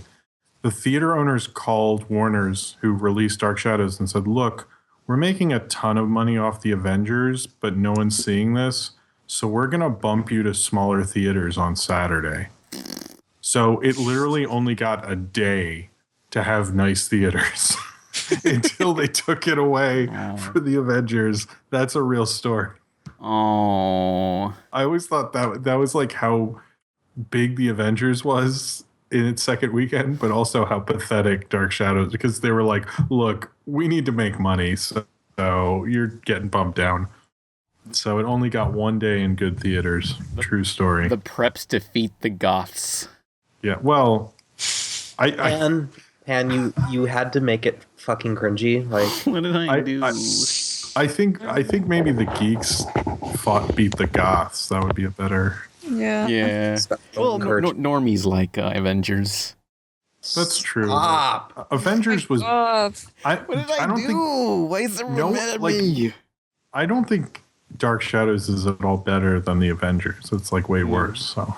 Well, hey Jim. I mean, hey, you know what? Well, it is based off an old TV show from the 70s, like I think a sitcom or whatever. It was a soap opera. It was like a daily soap opera. Yeah, soap opera. But hey, if you want, if any of the people listening to the podcast want to check out the original 70s soap opera of Dark Shadows, you can buy the complete box set.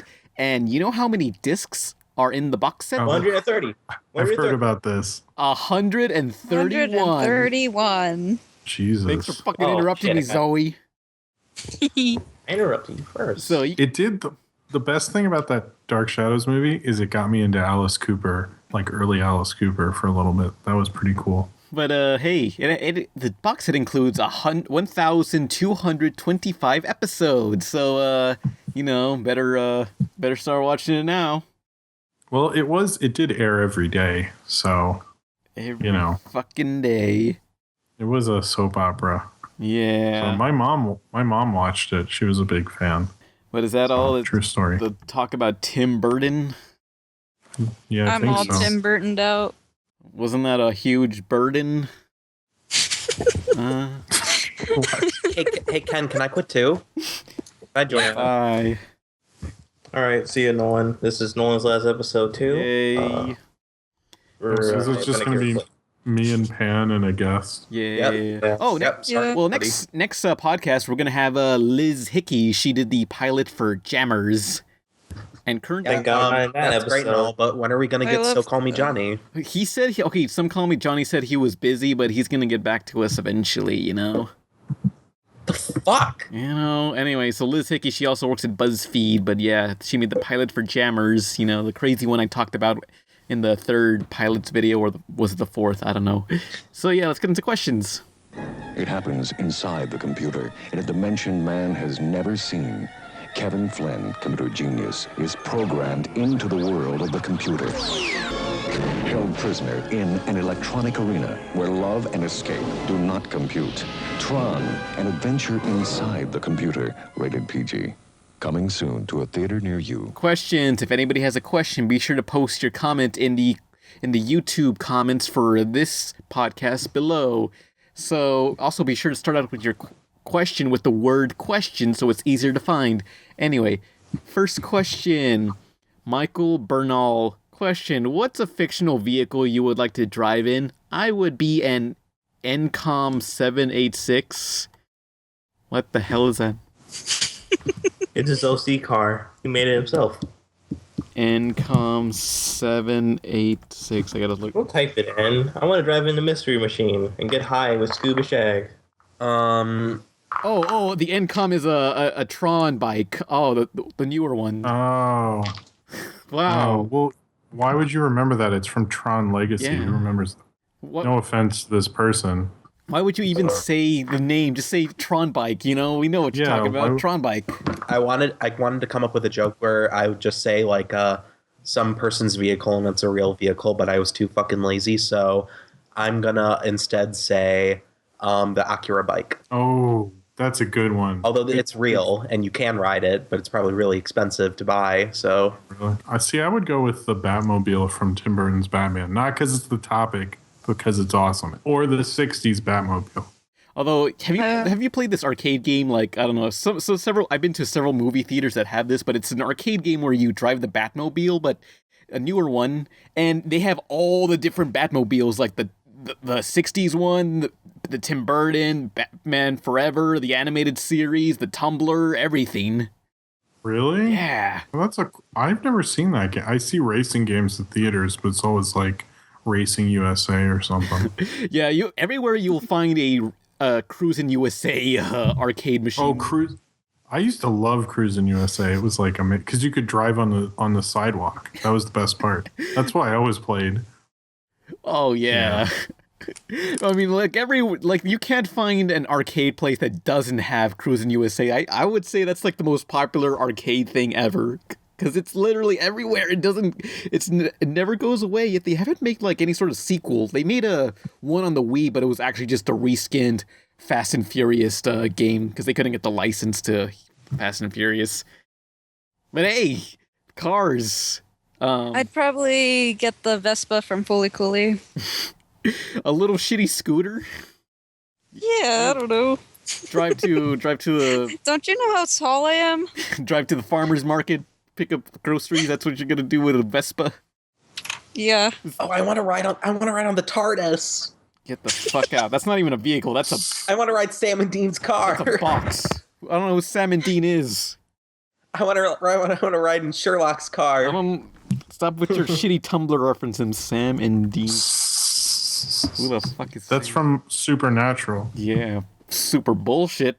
But you know what I want is the R-Wing from Star Fox 64. That's not a cartoon. It's a fictional vehicle. It counts. I don't know. That's true. That does count. Yeah. I think there's something in my belly button. Yeah. So is that? So what is it? Ken, did you have one? I said the Scooby-Doo machine. I want to get high with the Shag and Scooby. That vehicle is just a fucking van with shag carpeting and a mattress in the back. Like, if there's a van... I could afford it. Be cool, Scooby-Doo. I mean... Good one. No, it wasn't, but thank you. I appreciate it. Oh, wait. Remember in Ed and Eddie, they went to the junkyard and there was this one van with hot rod flames, and on the back it was just like, it had a mattress, a waterbed, you know? Oh yeah, I thought that one. Yeah. I thought that vehicle was so cool, but then looking back on it now, a van with a mattress in the back just screams trouble. Why didn't they drive that in the movie? It didn't work. It was broken. They found it in the junkyard. Dang it. That would have been way more cooler vehicle than Eddie's brother's stupid car. So, next question. Catlin Patrick Hernandez says, question, what documentaries do you recommend? Specifically on Netflix, hopefully? Super Size Me. It's my favorite. Yeah, you can supersize. is really good. You can supersize me anytime, if you know what I mean. Not seriously, but watching the crowdfunded Brony documentary is fucking hilarious. I have an inflation push. If you want to get actually into documentaries, just see anything by Earl Morris. He's like, pretty much everybody rips him off. He's like, I'm not like, there's so many movies where I see him, I'm like, oh, it's just Earl Morris. Like, he's like kind of the auteur documentary filmmaker. Like, he did like The Thin Blue Line and Fog of War, which is really good. And like, see anything he did, you should just see. Or if you can ever get your hands on the Sweatbox, that's a pretty good one too. The one about Emperor's New Groove and the original development when it was going to be a different movie, Kingdom of the Sun. Yeah. I mean, the only thing that sucks about it is since it's made by Sting's wife, she keeps cutting to like what Sting is doing with the music. And I honestly, the whole time was like, I so don't care. But she doesn't do that too often. That it's still pretty interesting. I don't know what documentaries are on Netflix. Well, just in general. To be honest. I mean, I don't know. Documentaries are cool, but my problem with documentaries is that it's more about the story than the filmmaking. Mm-hmm. And I don't really like that, to be honest. I like documentaries that are like well made and not ones that are just like, hey, isn't this story interesting? I mean, couldn't I just watch Dateline NBC? I mean, you know what I mean? It's just like, but or one that I seriously haven't stopped thinking about is this movie called The Arbor, and it gets into all this stuff about universal truth and what that means through this lady's stories and stuff. But I don't know if that's on Netflix, but if it is, it's one of the best documentaries of the past like 5 years or something. So if you can see The Arbor, I really highly recommend it. Or the Studio Ghibli documentary is really good also, to be semi on topic, you know. Mm-hmm. Or the Ub Iwerks documentary, if that's ever on Netflix. Jim watches nothing exclusive but exclusively documentaries. Everybody. No, sorry, I just kept thinking of documentary. I don't really like documentaries, to be honest. You're full of shit. Fuck you, you fucking liar. I like Dateline NBC though. Look at me. I'm lying. If I'm folding clothes, Dateline NBC. Or it's the Teen best. Titans Go. That's true. That's true. But I had to get rid of it because it was filling up my DVR. So I got rid of. I was like, I've seen too many of these for a show I don't even like that much.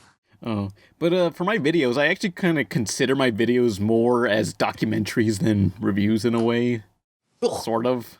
Kind of just in terms of editing. I don't know. I can see that. That's true. I don't know. I can see. Yeah, but one documentary I recommend, well, I think the one with the best production value is Indie Game, the movie, because, well, I thought that was an inspiring documentary of people just trying to make their indie games, even though it has someone everybody hates in the movie, Phil Fish. Yeah, but, Oh, actually, King of Kong, that's a great documentary. That's like such a good documentary that you don't realize it's a documentary. Oh, that reminds me. Like, people went back to like the video where I was talking about King of Kong. Like, I said something on to the similar to the day Donkey Kong invades America, Steve Wiebe will guide us to freedom. And people go back and comment on that video saying Pan predicted pixels. That's funny. Oh no! It was my fault. I created Pixels, the movie. Wow. Pixels. Did you? Pixels, the Adam Sandler movie. I got to make that clear because no one's gonna remember it in a few years. Yeah, they won't. Yeah, but another documentary I like is Winnebago Man, because it's about this. Okay, if anyone remembers on YouTube, there was these viral videos of just this. Outtakes of a commercial where this guy is trying to sell RVs, and he would always start swearing or cussing out people on this while being filmed. The Winnebago Concepts and Engineering Departments have developed a multifunctional bathroom. Privacy, I don't even know what the fuck I'm reading. I wonder what the fuck the real dialogue is. What the fuck is this thing? All of the windshield, for fuck's sake. Oh, fuck. What the fuck did I say? This film is about hunting down who that guy was and what he's up to, and I thought it was a pretty interesting but pretty depressing documentary. Like, if you have a fear of growing old, watch that movie and it's like, ow, I'm gonna die one day, and you just watch that and really bums you out. And on that note... Yeah. Hey, so anyone else got any ducks? Also, like the parrots of Telegraph Hill. So there's just like a bunch of random feral parrots that fly around, I guess, California. I've seen them around, too. Oh, yeah, that is good. Oh. I remember watching that a while ago. Speaking of birds, Zoe, you want to tell what your brother did with one of your birds? Really? Right here in front of everyone? Yeah. Okay, after my lovebird passed away, my brother just took a video of it laughing, or he made the laughing sound, and you didn't even want to see the video, Pan. No, I don't. No one wants to see your weird animal snuff films, you weirdo. Oh my god. No one wants to see your brother weekend at Bernie as a bird. Oh my god. Yeah. Great, thanks. Next question. Okay, the skittish leaderboard. Question: do you hate cookie cutter stereotypes in non-satirical movies, like any weird tropes or just overused character things? I don't really like cookie cutters. Okay. Nolan, you're cooking. Tell us about cookie cutters. Well, I mean, even if you use a cookie cutter, it won't be guaranteed to keep the same shape. I know, that's the worst. It depends on what kind of dough you're using. It depends on how long you cook it. But I could be full of shit. But we had this gingerbread man cutter, and we would put him in the oven. We cook it because we made Christmas cookies every year when we used to live in Wisconsin. And he looked like a blob at the end. Oh. And I also remember that some peanut butter got in the oven somehow and it melted. My brother said, haha, it looks like poop, and my mom got really mad at him. Oh, everything's ruined. Yeah, he ruined Christmas. Yeah. But breakfast is ruined. Fuck you. To genuinely answer the question, if they're kind of like I don't know, depending on what kind of movie it is, sometimes a stereotypical character is just kind of like needed. I can't really come up with a specific example, but if you just need somebody to kind of ground the movie or like just keep the movie simple. An everyman? Yeah. Basically. Okay. I mean, of course everyman can be developed and stuff over the course of time, but if you just need a character to relate to, then yeah, just a stereotypical everyman does the trick. I mean, every single character, well, a lot of characters start out as just like a trope, like this is the angry one, this is the mopey one, I guess. You just gotta like develop onto that. Most people expect characters to just come fully developed right out of the gate, and when they're not, it's just like, wow, this is so shitty. Why is it so bad? Fuck. Yeah. Why is it so poorly written? And you're just like, yeah, that's okay. You just have to think about what the function of that character is. Yeah, because it can evolve and change over time. Much like how a real person starts off with a pretty flat personality. I mean, we all start off as little piece of shit kids who are fucking annoying and should all just die. But then we grow and evolve into piece of shit adults who just hate everything and want to die. So, you know, there's a gradual change. Wow. That's so deep. Yeah. You know what I'm fucking tired of is like the Mexican character in the cartoon just being a character that only speaks Spanish, and that's the fucking joke. Speaking of racial stereotypes, in Kids Next Door, number 5 and number 3, number 3 is the Asian one, number 5 is the black one. Number 5 was originally going to be a mute, and number 3 was only going to speak exclusively in Chinese. And then they realized, oh, that's probably not a good idea, so they didn't do it. So good job noticing that was not PC. Good job, guys. Okay, so I was thinking about these failed animated pilots. Well, a lot of regular cartoons do this too, but I don't know. Like, it's weird. Like, 2 Cartoon Network pilots did the same thing. One was by Butch Hartman, the creator of Very Odd Parents. It was about these rats, I think. I forget what it was called. Dino rats. And they have one Mexican character, and the only joke is that he speaks Spanish. And then there was this other pilot called, what was it called? Riding with Birches, about this Napoleon Dynamite-looking guy. And I don't know, he had a slew of interracial token friends, and the one Mexican, all he did was speak Spanish. Yeah, like a really high-pitched voice. Yeah, in a high-pitched voice, like, oh no, mi taco, ay, mi estómago, oh no. Oh, my burritos, and it's like, I overcooked them. I found it funny the first time, and I'm like, wait a minute, why is this a thing? And I was thinking, like, Más y Menos from Teen Titans, and I know there were more. Crap. But, and also the Joker guy from Proud Family, except he actually worked because he was talking shit behind everyone's back. That's the only acceptable excuse for that trope. Yeah, but American Dad does the same thing with Toshi, except Toshi, you see the subtitles, so the joke isn't that the audience doesn't understand what he's saying, the joke is that the characters don't understand what he's saying, but we do, because we have subtitles. Yeah. Fucking Butch Hartman. Fucking honky-ass Butch Hartman. I can't believe he turned down my interview. What the fuck? Well, he didn't turn it down, he just didn't respond, but that's still the same thing. Here he is making some bullshit about how... Hey, never mind. Anyone have other tropes? I can't think of any. Fucking Manic Pixie Girl. Yeah. I think that's over. I feel like no one can do that anymore. Look, my characters are not manic pixie girls, so everyone needs to shut up already. No one said anything. That's right, no one.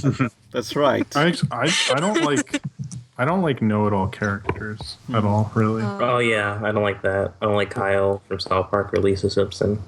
Well, I don't mind them. They're not really just like really, I don't know. I don't mind it this season because people are finally realizing, like, hey, Kyle, shut up. You don't know anything. Oh, wait. What? Depending on how they're I think it also depends on how people play, like actors play them off. Because, so I think the actor can, like, it depends on how they're directed and how they're, they perform it. Because, like, I usually don't mind the partier type character, like, yo, what's up, everybody? And I mean, I'm just like, whatever, okay. But watching Steven Universe recently, I'm just starting to get really annoyed with Amethyst because her vocal direction is just so garbage. I hate it. Yeah, I hate the Purple Grimace too. Hey, how dare you? Well, it's not the voice actor, because she does a good job acting. It's how they direct her to talk, and you're like, all right, yeah, you're going to start laughing. It's going to be funny. And then you burst out laughing. And it's just like, shut the fuck up. Amethyst did nothing wrong. Where's Jim? Now, I'm here. Now, Reynaldo, he did something wrong. Someone needs to give Reynaldo a Christmas beating. What? How's that different from a regular beating? Oh, I meant to say a season's beatings. That's what I meant to say. Oh. Yeah, fucking Reynaldo. Piece of shit. Tired of his bullshit. Always sharing his shitty Rugrats creepypasta theories. Asshole. I'm just saying, they're all dead except Angelica. Yeah, I bet they are. Yeah. Oh, one kind of cliche I sort of hate is the busy dad character, like the dad who's always too busy for their kids, like, like. And the dead mom. Like, the dad's trying to provide for his family. Cut him some slack. Come on, he's trying. Yeah, that's the part of Hook that everybody hates. Is it's just like so that this dad like gives his kids, like, they live in this incredible house and like they have all these, they're like live this great lifestyle, and he's like this high powered lawyer, but because he missed this baseball game, he's like the worst dad ever. Fuck you, Chris. Thanks a lot, Hook. Thank you, Dad, for never beating me. Oh no. Ouch. Huh. I can't think. Oh, you know what? I hate the Chosen One. Yeah, thing. Fuck that shit. That's actually why I didn't see the movie Pan. because I heard it was like had a chosen one thing, and I was like, I'm done, not seeing it. It's like, the chosen one never works for what he has. He's just like, ooh, you're magically good at stuff. That's a horrible message to kids. Fuck that guy. Yeah. Or it's like if it works in like the first Matrix, and that's it. Lego movie. Lego movie. Yeah, that did it right. But that's because it's making fun of it. Yeah. Because he's like, yeah, that's just some stuff I made up. Like, it doesn't even, like. It gives them the courage and. Yeah, like most of the time, it's just such a weak plot. It's such a weak plot point because it's just like, see, he was the chosen ones who right all along. But it just ruins like screenwriting. Like, it never works. I really hate that one. So. Oh yeah, for Loki IRL, there is a chosen one, except it's like a side character, and everyone hates that guy. And he's named the Chosen Juan. Chosen Juan, yeah. Shut up. Since everyone in the comic is neon colored, he's the only one with human skin color. Yeah, let's see what other questions. Oh, Stiffen Reviews says, question, Pan, I sent you a black and white video now and some other goodies about a year ago. Did you get them? And when will you make a video on Video Now? I got them and I keep forgetting to make a video on that, but eventually I will, because there's a lot I want to do. But next question. Wait, what's Video Now? How to describe it was just basically kind of like, do you remember Hit Clips? It's like a portable DVD player, except it only played Video Now brand CDs.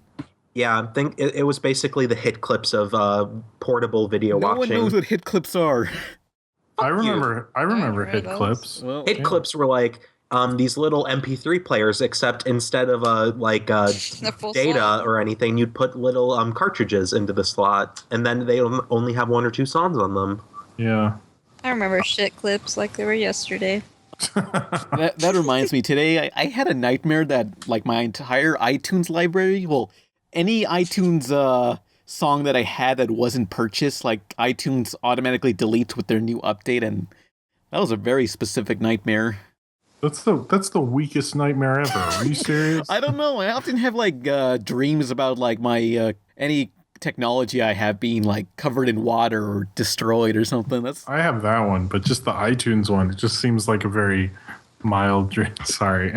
Anyway, not to criticize your nightmare. Damn.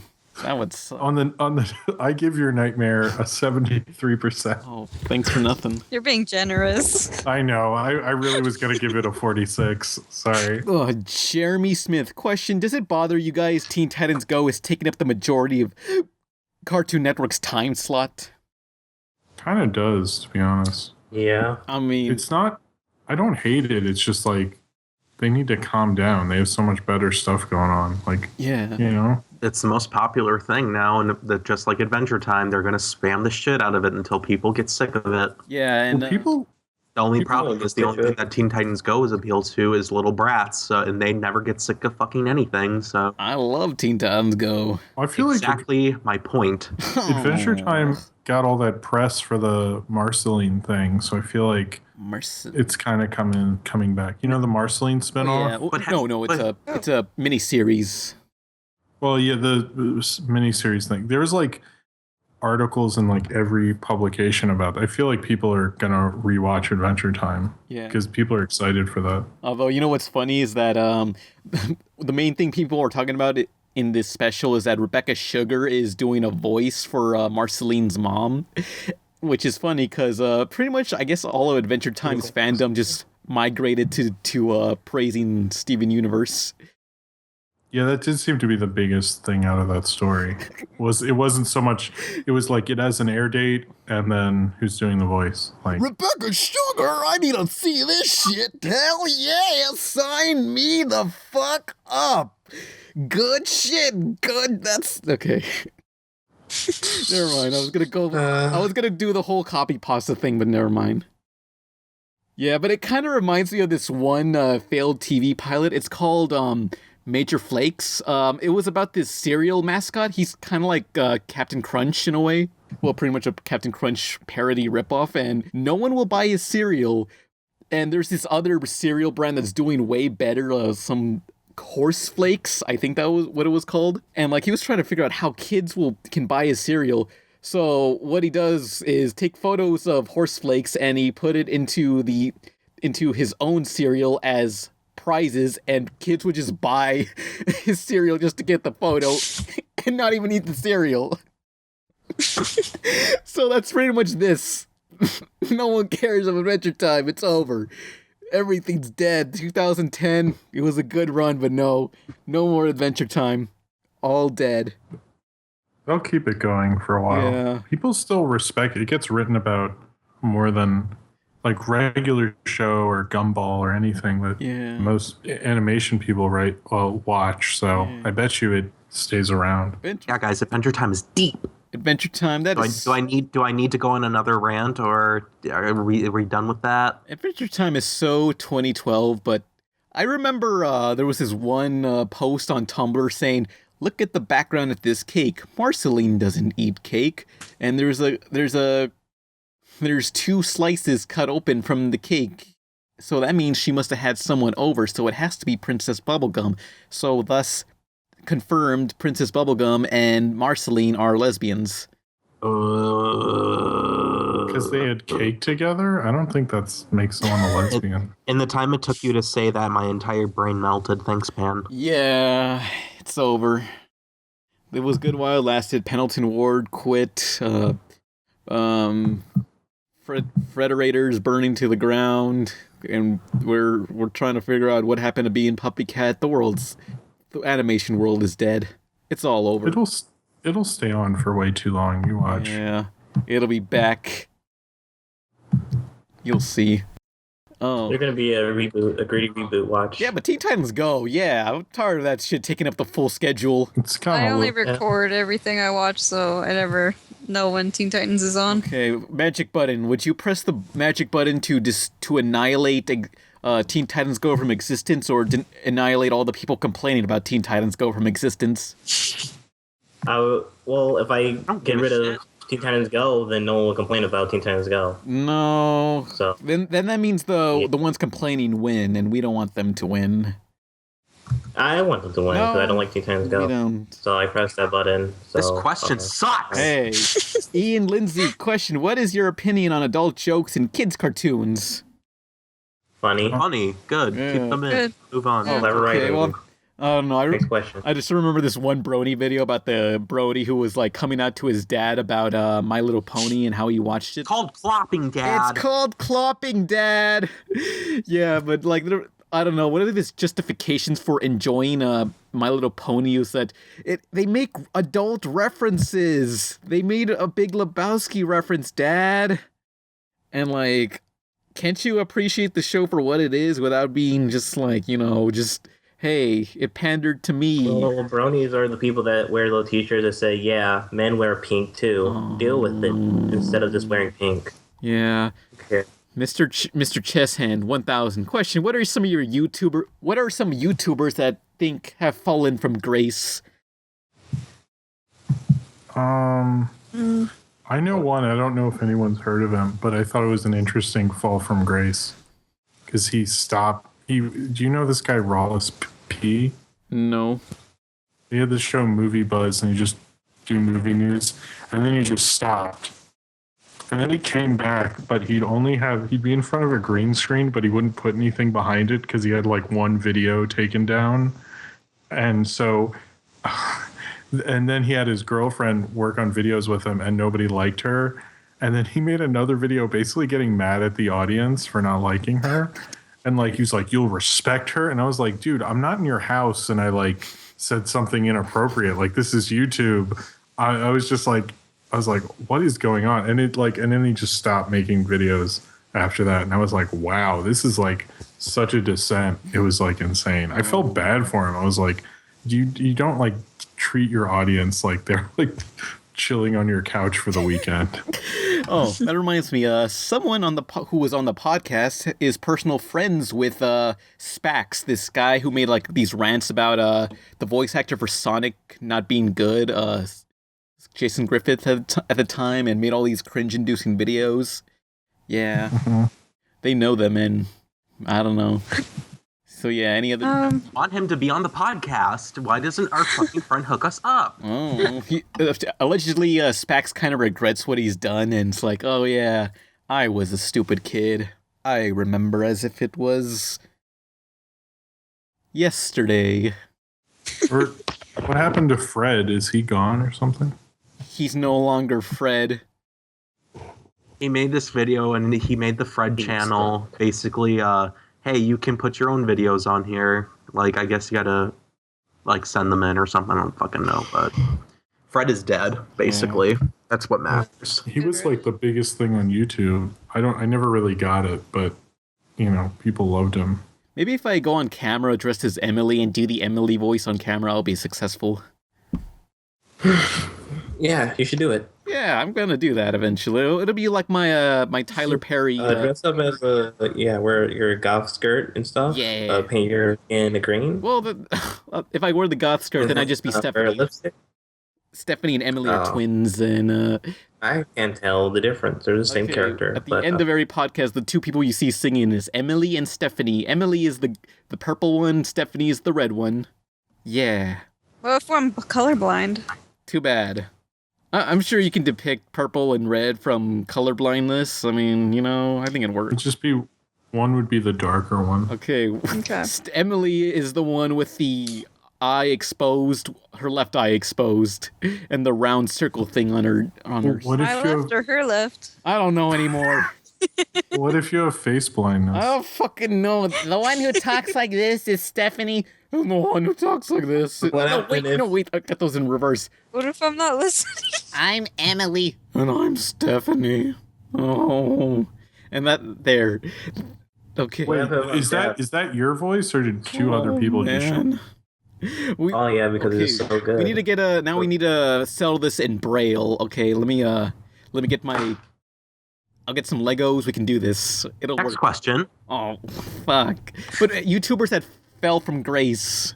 Probably Mike Moser from Mr. Anime Media. Mike Moser. He's coming back. He is. He's coming back. Because it's been like 2 years. Hey, what's up, everyone? This is Mike Moser at Achievements Media. Please give me 5 stars. Wow, isn't this toy a real boner? Honk honk.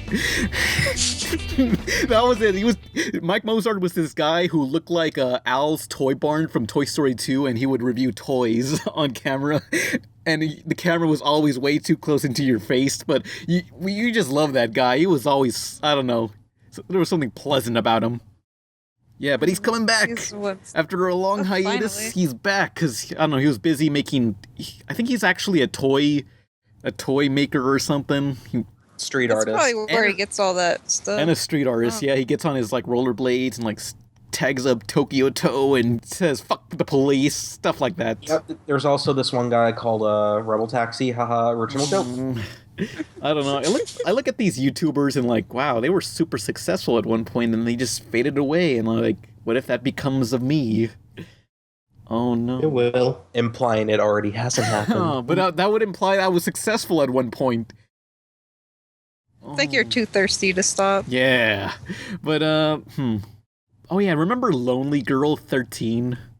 Oh yeah, that was like the first big YouTube thing. Yeah, okay, because it was just some girl on vlogs, and I think there was like a subplot about someone trying to kill her or something. Yeah, but then it was no one knew it wasn't real. Yeah, and when it came out, it was like a big news story, which was weird.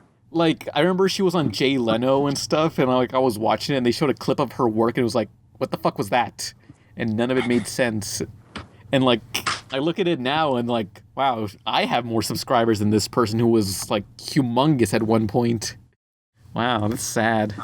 Lonely. Well, also, back then, people didn't really subscribe as much, so it's like subscribers don't mean as much then as it does now. Lonely Girl 15 YouTube, yes. The YouTube channel is still up, and they have 130,000 subscribers. I got more than this. But, like, how many of those people who probably subscribed their accounts got deleted because they didn't post anything, you know?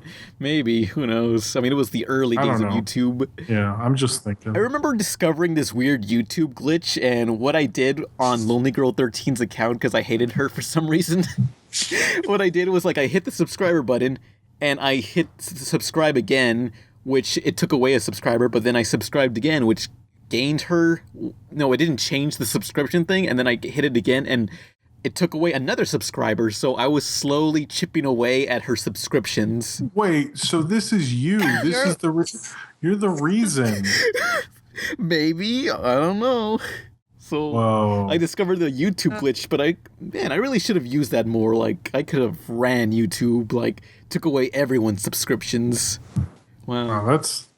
You're kind of scary right now. I mean, well, it was 2007, you know. It was the early days. Wow. Yeah. Good old... I can't look at you the same. I destroyed Lonely Girl 15.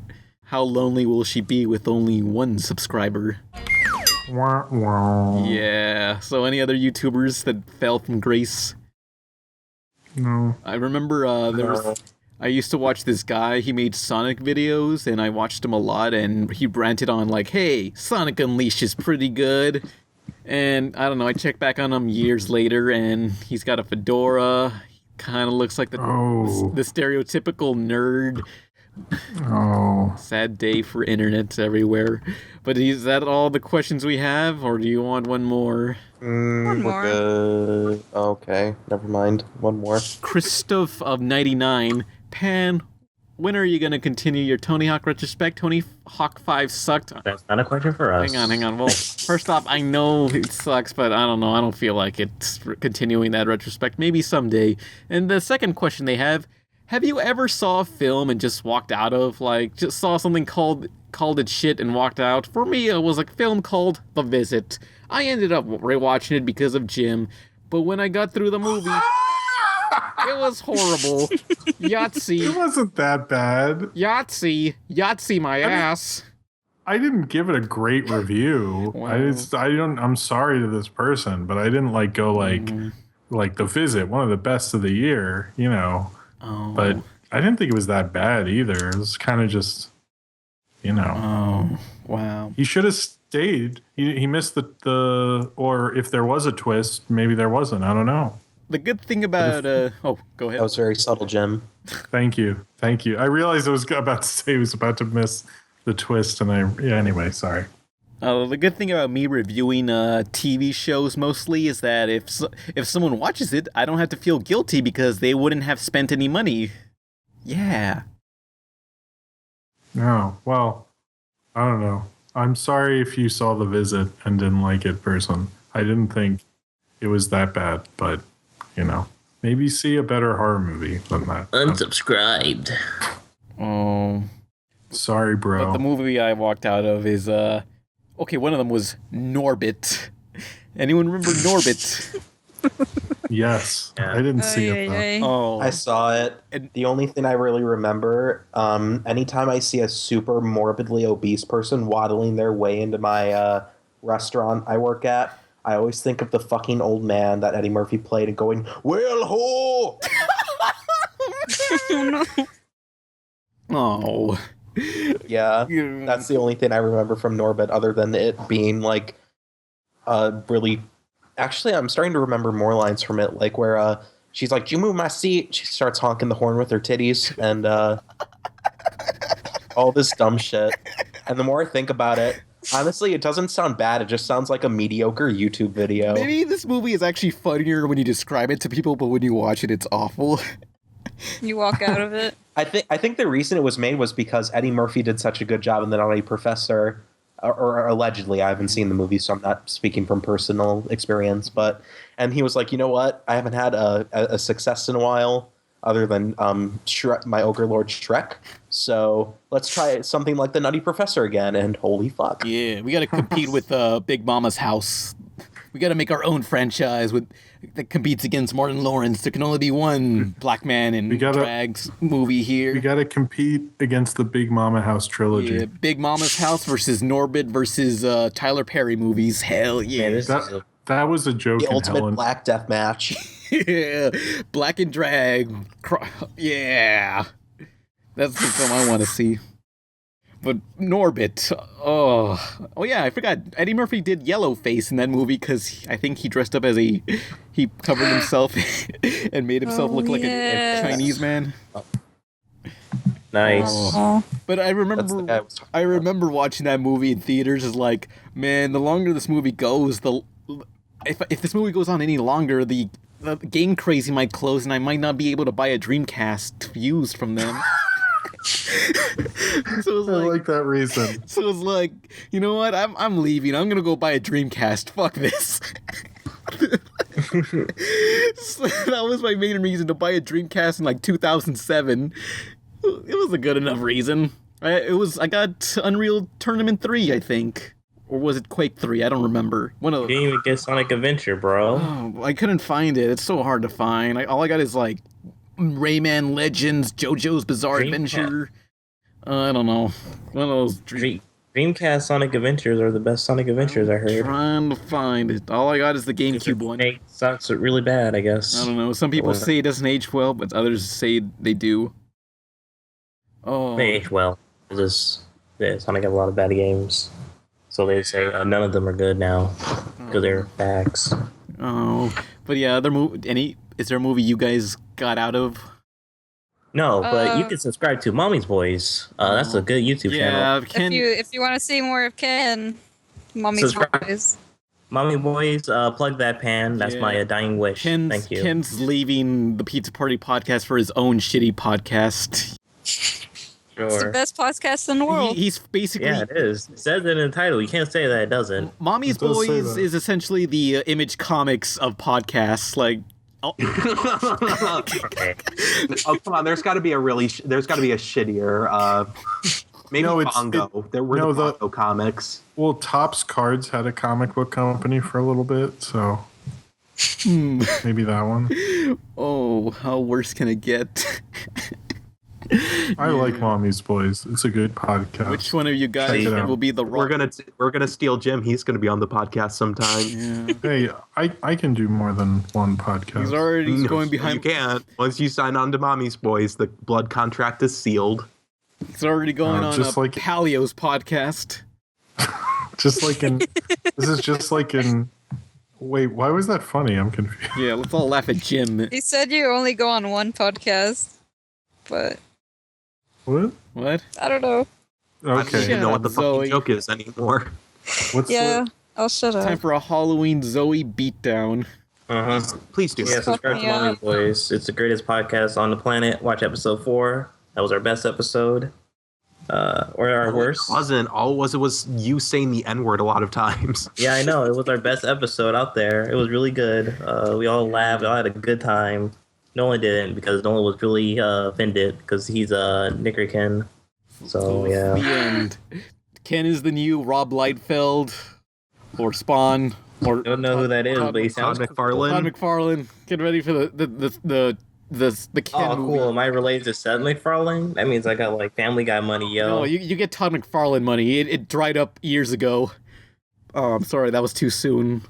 Well, he died? No, although I don't think Todd McFarlane's making... Also money really recently? I mean, Todd McFarlane was like the Gene Simmons of the comic book industry. Like, he made his money off toys and comics and stuff, but I don't know if that's... He blew it all on heroin. I don't know if that's going so well nowadays. I think he has enough. I think he's good. So I guess this is the end of the podcast. Who are you people? I was Jim. Yep, that was I'm Jim. Nolan. I made pumpkin bread, everybody. Yeah. If you want a slice, email me. If you want a pizza roll, email me at the web zone. Pizza rolls. And Zoe. I can make references. Who the hell are you, Zoe? I'm an artist. Zoe's great. So long, everyone. Wait, hold on. Hello, I'm Ken. Fuck you. This is my last podcast, everybody. Bye. Here's a best of compilation of Ken's best works, but I'm not gonna edit in because then I had to look back on all the podcasts and listen to every single one. So, you know. Someone will make it, hopefully. It's okay. We didn't think you'd give him a good send off anyway. See you in hell, you piece of shit. We'll miss you. Fuck you. See you later. Fuck yourself. We're done. Image Comics. Bye, guys. Bye. Bye. Bye.